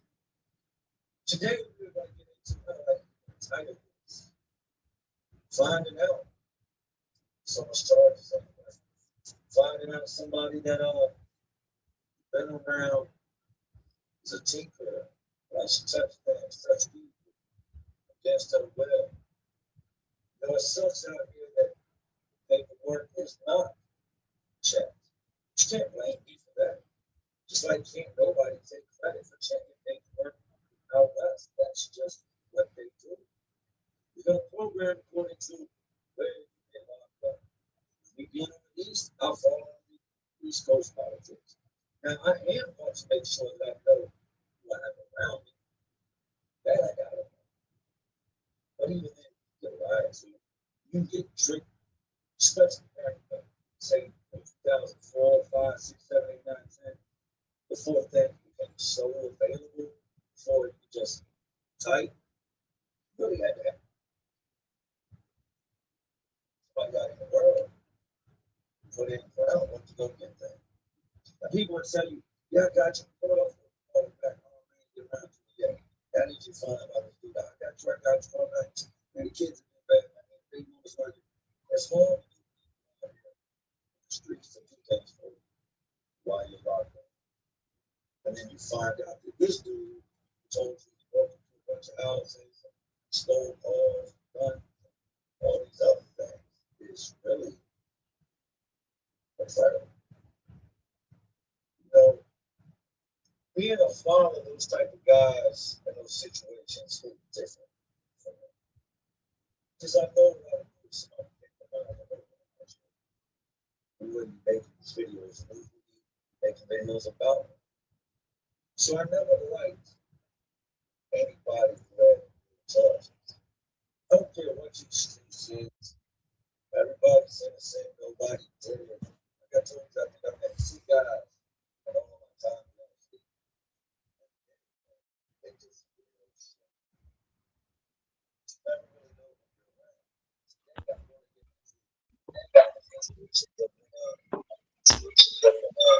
Hey, What's up? I just got home from the bar.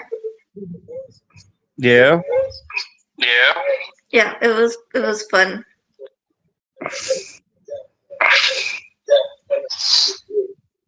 I've been in the bar a couple of times. Huh? I've only been to a bar a couple of times. Well, like here, it's like all locals because it's spring break, so there's not really many like kids out. So it was a whole lot of fun. But when the college kids are out, it's like chaos. Like they all want to fight and get like shit faced. But everybody was like, it was fun. It was decent. Nice. And then I tried joining earlier, and my friend wouldn't shut up. So I was like, I'm just gonna wait until I go home.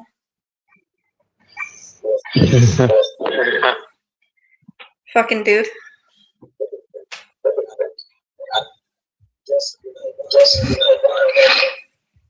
How was everybody's night?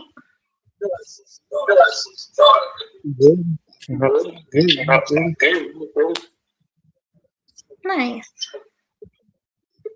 So a lot of these guys,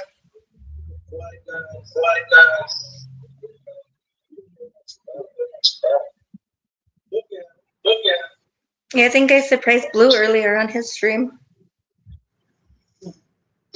You hanging out with Blue earlier? Well, I told him that I need a break from him, and then I got drunk, and then I happened to be on my phone, and he was on live, and I popped in, and I kind of popped out, and I was like, oh shit! After I popped in, I was like, fuck, I'm supposed to be mad at this dude. My bad. What did Blue do? What does Blue do?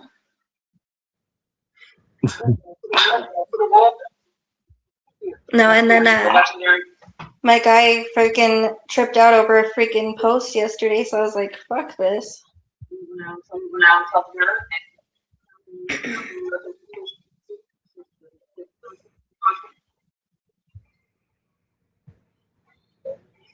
No, but I had a lot of fun. And then my community service, my friend who owns the bar, he's like, I'll sign off on your paperwork, just help me out and I'll help you out. So he's going to talk to my PO tomorrow.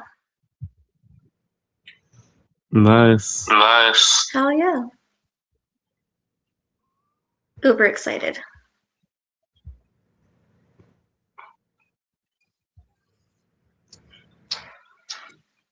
It's pretty cool. Oh yeah, community service or the bar? That you're getting hours from the bar. Yeah, well, it's the only place I could work and drink.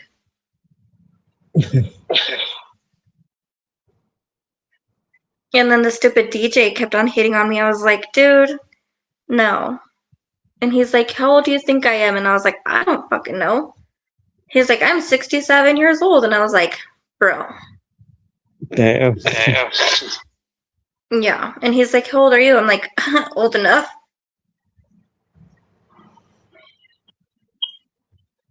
Yeah, it was fucking wild. And then my friend, that fucking Kyle. Yeah. Oh my god. Me and him did community service together, and that was a freaking mistake. I wanted to like strangle him and like throw him into like the walk-in cooler and not let him out. Like I'm so over his shit too lately.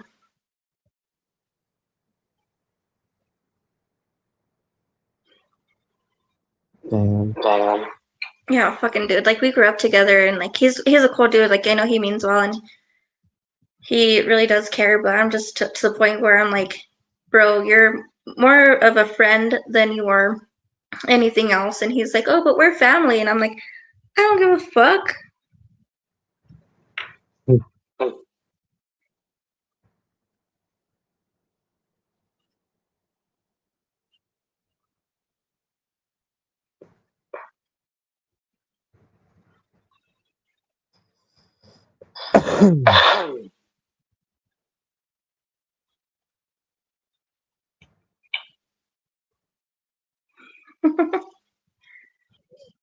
Did you drink green beer?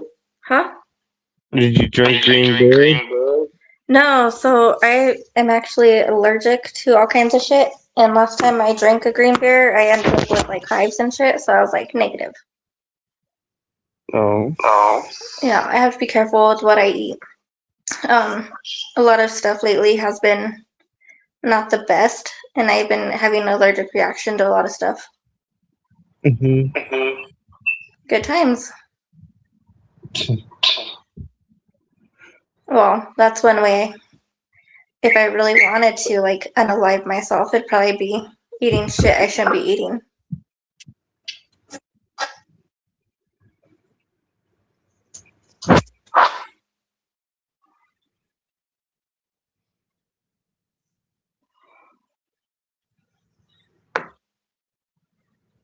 Hey, if anybody is in the chat, am I echoing?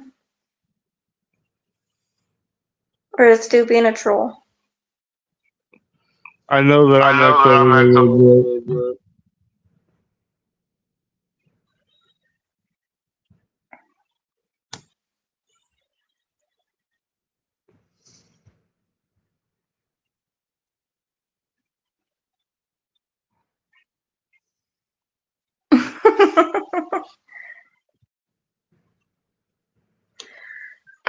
Oh, tomorrow's gonna be so much fun. I'm not looking forward to the hangover.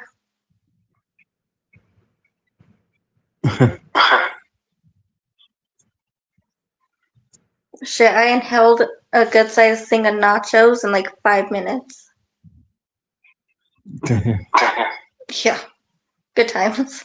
Good times. I really wanted a Big Mac, but by the time we got out, it was already closed. Damn. Yeah.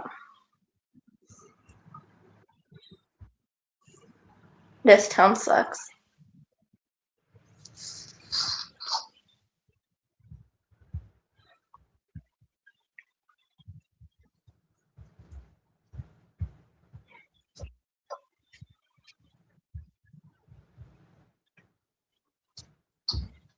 Oh, and then my buddy Kyle had my phone because I was running around doing like odd and end things for the boss. And Kyle was fucking around with my phone, so God knows what happened in between a time span. And if he messaged you, I'm sorry. I know that he messaged a lot of people, and looking through some of it was kind of funny.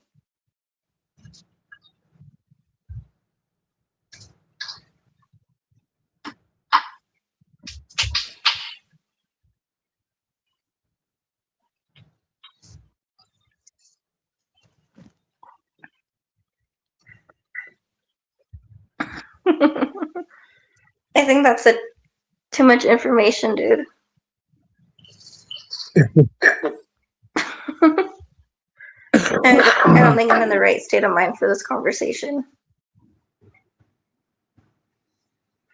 You don't sound drunk.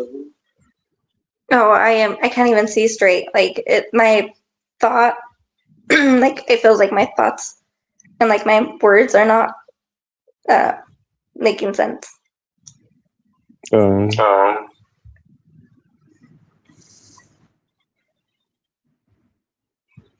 you're making sense. My friend who dropped me off, he's like, I don't understand how you could drink like as much as you do, walk fine, you get into your house, and I don't know what you do. And I was like, I don't know what I do either. I black out because I made it home. And I wake up and my clothes are all over the house.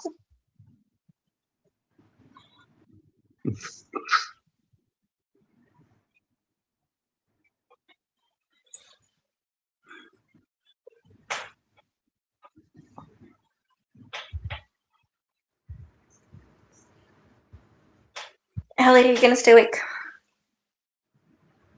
Me? Yeah. Oh no, I'm pretty tired. I feel that. I don't work tomorrow. So that's the reason why I'm still. Me too. I'm off tomorrow. I'm so happy. I'm gonna sleep all day. Yeah. Yeah.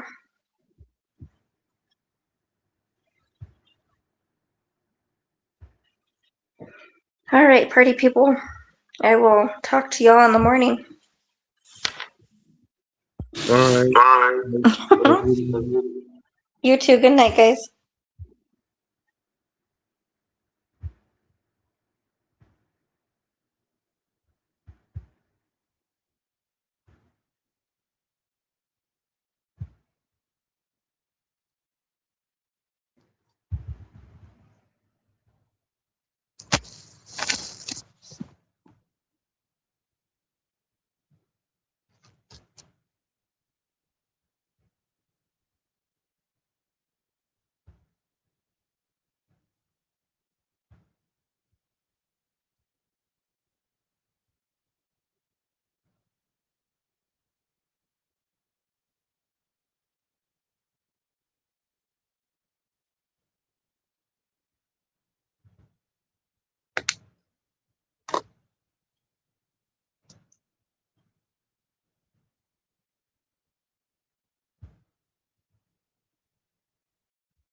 basic description of a trouble. That's the truth. So if you go to prison, 7 counts of homicide, 19 years old, you're white man, you're the old time once you get to your 50s and 60s. By the time you get to your 50s and 60s, just based on the fact that you're old ass white man, the general sense, the general population is going to think, oh man, old white man locked up, yeah, he did something wrong. Let's take it back to the jail days. In jail, really didn't know what a lot of those guys were. You know, the guys would come, go, see new faces all the time. The problem with jail is a lot of those cases make the news. So you might be around somebody and not know why that person's locked up. And you're watching the news one day and be like, there he is, and there he is. And you got to keep it. That's the story I'm going to start off with. This jail I was in at the time, we had built this little staircase. They had a higher platform that's for the female, 7 for 8. There was all these tables up there. Then down at the bottom, you had 3 TVs. And they had these rubber chairs that sat in front of them. And some guys would go sit down there and eat their meals, and some guys would sit up at the table. Sometimes they would do feeding at 6:30 in the morning. Sometimes they would run 8, 97. On this day in particular, it's like 6:30, maybe 6:43. I'm sitting up top, some Petersburg dudes and a Richmond dude, early in the morning, but really not making a whole lot of conversation.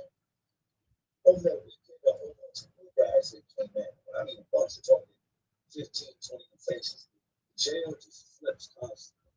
Guys are always coming, going. It's never consistently the same people for the most part.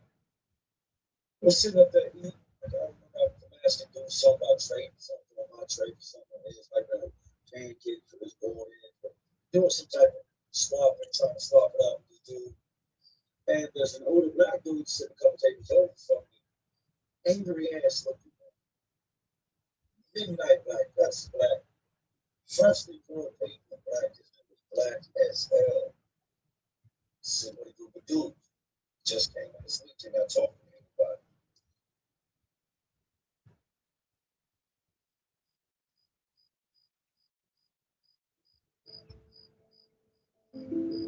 Golf was always endless pursuit, trying to figure the game out. Always focused on I'm very particular how my equipment needs to perform. You have to keep evolving, you have to keep adapting, you have to keep trying to get better, because if you sit still, you're going to get left behind. Getting on top is difficult. Staying on top is really hard. Then you got dudes down there watching TV, sitting here, not doing a whole lot of conversation, early morning status. And I feel the presence of somebody walked behind me, so I look. And it's a younger dude that was sitting down there watching TV. Walks into the table where old Wesley Snipes is sitting. Fires off. Drops this man. Start just doing the 1-2 destroy, walking him over. Not a single word was said. These two had never spoken to each other. Never had any interactions. At no point in time, a young dude just comes up here, just goes to wailing on this dude. Guy in the floor, the dude gets to his feet. He's a good sized man. Grabs on the young man and just starts, you know what I mean? Like, put your hands on me. Starts beating on him. That's all right. We had a daughter talked about before I'm saying, we're going to big up and just big dumb dude, like 22, 23. Always bragging us about the clubs, the females, the cars he had. Come on, bitch. You're a guard at a jail. You ain't living like that. He was living, you say. Sam was working a shift. Sam didn't like the paperwork. He didn't like having an office and that things ran pretty smooth, but he really didn't care. It's great. Owen had found Dustin was boy off, had to come up his table. Hurt. He's throwing punches and doing damage. Sandler 6'3", maybe 6'4", probably 260. Muscle body, big square head. Comes on over and grabs over there, shins it. Doesn't got stop there. He doesn't call him back up. Doesn't call him the officers. Doesn't wake up and tells him, oh, y'all go to y'all side, y'all child's over. By now, we got all stood up. We got to go to fight because it's going down. We sit back down. Then we flush over there. Over there is Trey, grab his little item called Trey, grab his milk, scavenge and go scavenge food up. Then he goes to the cell, away, goes to the cell. Well, they got a puppy young and cell, but it's same way. Always. Young's got a whole bunch of homeboys. It was something like just jack the whole dude. They give us no heads up. Enough for halfway, you attack the old man. Tell me why the giant sitting down there watching the news, eating his jail tray, slopping down his slop. And the story comes across the news of that man right there having raped a young woman. And I mean young woman, I'm talking a child under the age of 6 years old. Then we go on talking about how this little girl was still in the hospital, was still complaining from the damage she sustained from the assault from this grown man that was carried out, carried through. I don't know how he leave a little girl. I don't know much more than what I just told y'all. But that young dude was sit down before later. And as he sat there finding out what had happened to all his family members, he didn't know he had been on the phone, nobody had contacted him. He found out from watching the news. And as he sat there in disbelief of what was taking place, he looked up in his system. His aunt is on TV crying about the ordeal. And that man sitting there just eating his food like he didn't just violate somebody in the earth. And nothing inside his head. Then we go from him fighting with the old dude and the old dude. I say old man, probably in his 50s, bigger dude, pretty cut up. We go from him and that man fighting the old man actually whooping the young man. So young man telling all his homeboys what had happened. And he's standing in his doorway, snapping, crying. And he's got a good little squad of police first dudes with him. He's talking better part of him with 8 to 12 dudes standing there talking to him. And they mobbed up. Went down there. This dude knew he had to know this was coming. Just with him being in that weekend, he's observed the ground. He's seen the people in there. He's seen the young stage with a little click. He went from him and him fighting to him and all his homeboys. Going down there, running up in that cell to the point that the cell was so crowded, the dude stomping his man, beating his man, spitting on him. That there was other dudes that couldn't even get to the door to attack him. And as dudes started coming out of the cell, dudes that hadn't had their turn yet, made their way into the cell. To the point that Samuel had they killed that man in the cell. Blood everywhere. When I'm talking about crime scene, this is the definition of a crime scene. Dudes coming out with their knuckles split from his teeth. They pulled that dude out of that cell and the gun.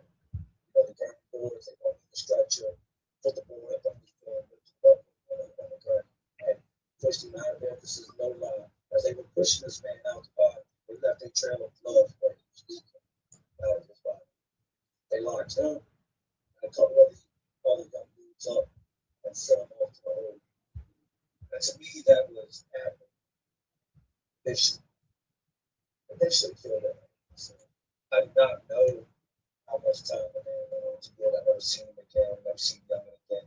They went to different parts of the jail. I'm sure they got put on the keep away list. But just like that, sitting there eating breakfast and you have no clue that you eat breakfast with a monster.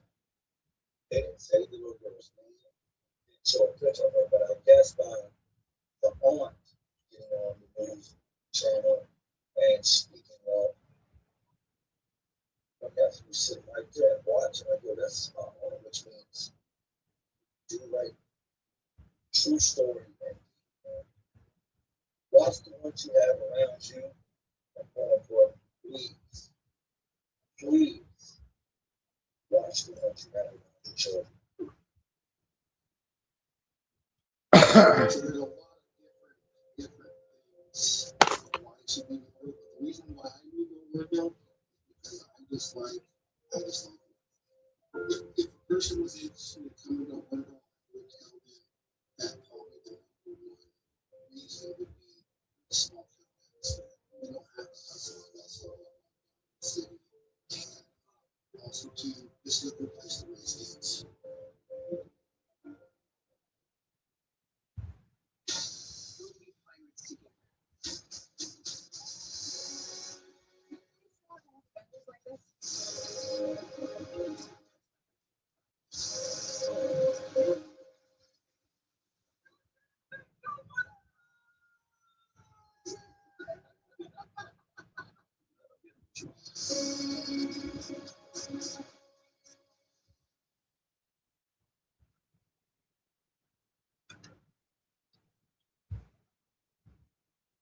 Yeah, I wasn't going to tell that story. That popped into my head as I was thinking about the Ashes story, but felt that story.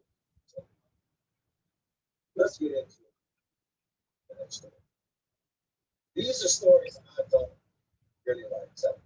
I don't like thinking back on the predators and the guys that we had around the times. Like I said, there is no special law here in Virginia for these guys. There was at one time a prison that they housed them in.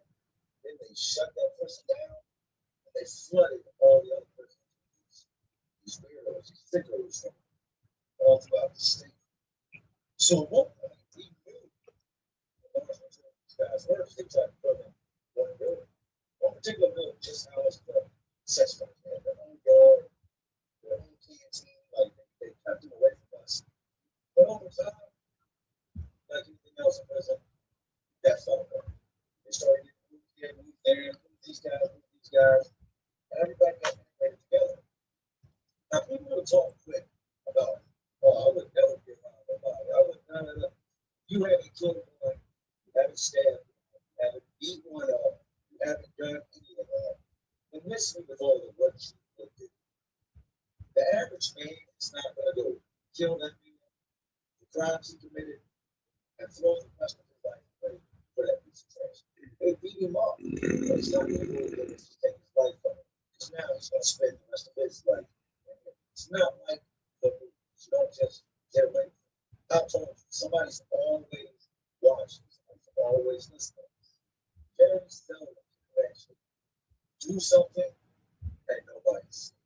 And did you get caught? Hell no. Man, I mean, it was a weirdo. Anybody worried about that? No. The way they look at it is that is a human being, took his life, he's going to take yours, or you're going to spend the rest of yours in there. So before we get started with the story, I don't want to hear that what you wouldn't do because you would. I talked about Shakur on my stories, right? Shakur was a story-ass black dude. He got into it with these Spanish dudes out on the soccer field one day. Then they chopped Shakur because Shakur kicked the older dude in the shin. Dude just started kicking him in his shin. It was a crazy ordeal. Shakur had a son named Bash.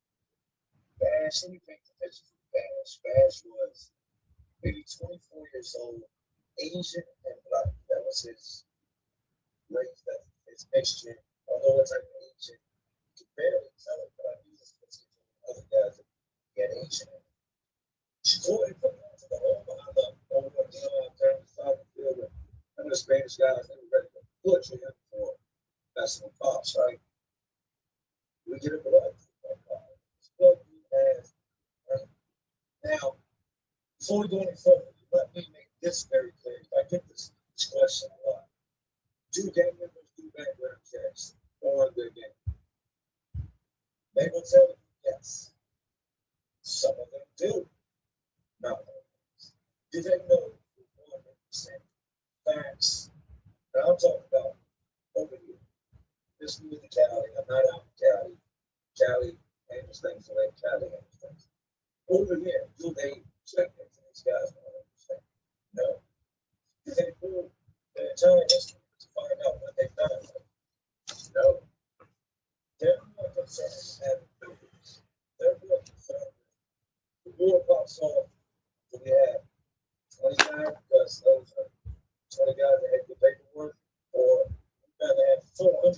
guys saying, you know what? You're not really worried about the paperwork. As long as he's solid. That's what it is. Guys will tell you one thing, and everybody believes it. You just start rumor about yourself, and in due time, you don't have to say it more. If I were another person and went up against him, and I got 3 bodies on a life sentence. If I stay back to people over a period of 4 or 5 months, 6 years from now, what's Jay locked up for? Oh man, he got 12 bodies and 7 life sentences. The rumor carries itself. Guys will paint a picture of why they're locked up, and it's a lie. A whole lot of those bad charges. Guys aren't just saying, hey, yo, what's up, man? Such how you doing? I got a rack of bad charges. But they're not going to say that. They're going to lie, they're going to spin it, they're going to paint another picture. Just the other day, they don't want to be crazy. They don't know about it. They did. It happened to them, so they're going to lie about the charges. Bash was the guy that lied about his charges. Bash said he had a whole bunch of break their hands. Bash supposedly stole a bunch of guns out of the house. Bash supposedly stole cars in the streets. These are the things other guys said about Bash. He was a quiet, not bothered a lot of people, not keeping a lot of people, strong those at home, and comes his game. I feel the Bash was more of a follower. He's not a leader, he's not somebody who's going to take charge. As soon as he moved to the cell, I see Bash on his ice machine coming back with 2 cups of ice, and his own boys done single getting the ice from himself, man. He's making food, he's doing all these things that got me messed up. I'm like, oh, this thing, you ain't about to make your food. Bash is making all this food.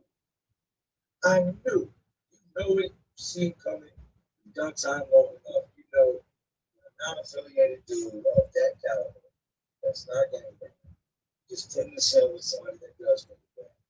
It's like the clock is ticking until you see him squatted up on him because he can't think for himself. A gang is the perfect world for him. Him not being a leader, him not being a stand-up guy, him not being able to take charge. And he fits right in the I'm going to try to gang criteria. Nothing against the gangs, talking about the situation and these type of guys. A whole bunch of stuff transpires, right? These blood dudes were constantly getting into it with other dudes, whether because they would extort somebody, that person said, I ain't having this no more, or they would beef with other gangs, or even amongst themselves. There was always something going on in their organization. I need women to know that you're not limited to anything other than living your life openly and honestly. Ask your healthcare provider. Big Target is right. And visit BigTarget.com for the important facts.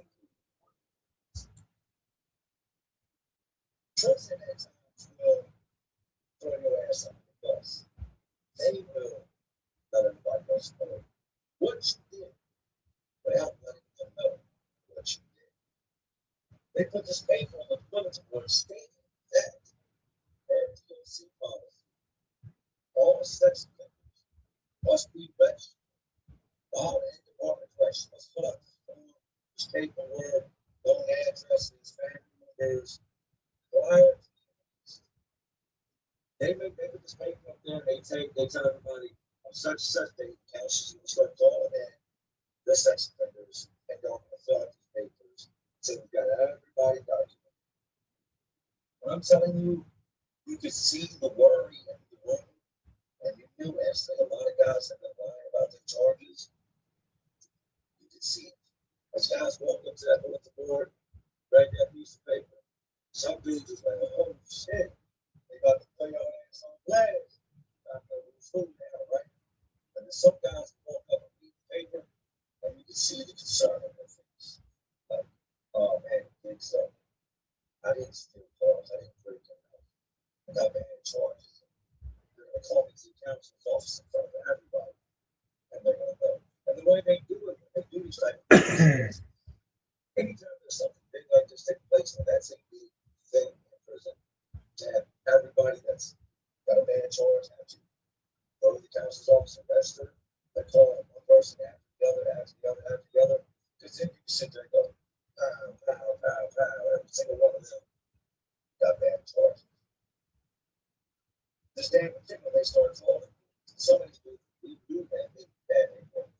dudes have been snapped up, some of these dudes have been extorted. For the most part, each and every one of them at some point or another have been dealt with according to the bad charges. Fast goes ahead and becomes blood. Teach to the blood, all age the blood, doing all this, doing all that, Subaru, running all the blood calls, throwing up blood gang signs. 6 months passes, and the son of his blood, now with blood, and now these memos come up.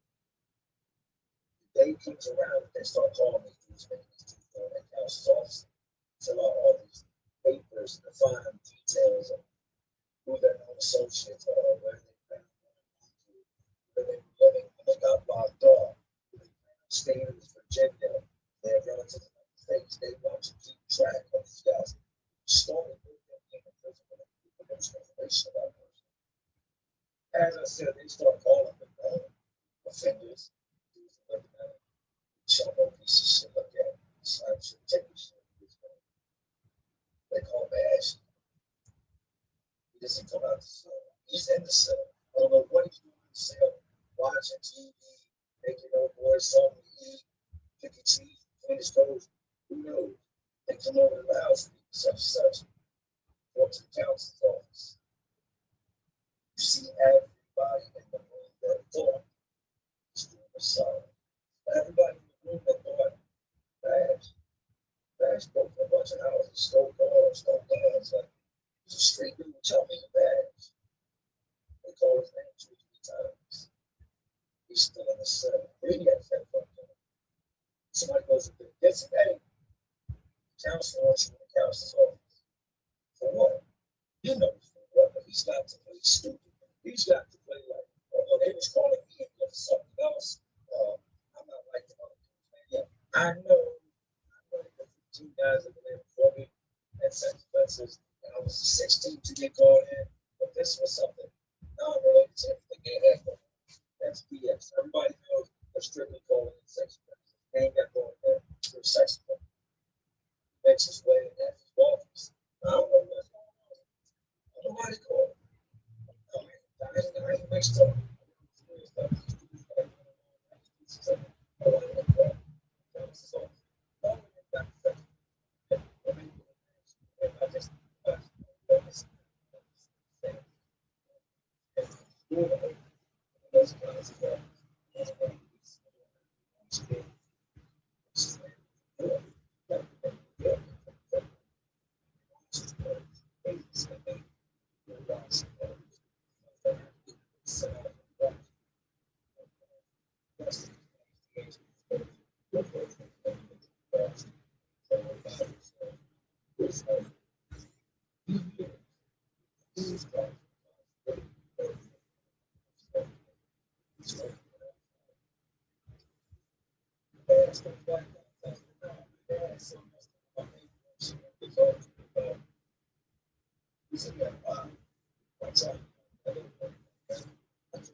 That's why I started.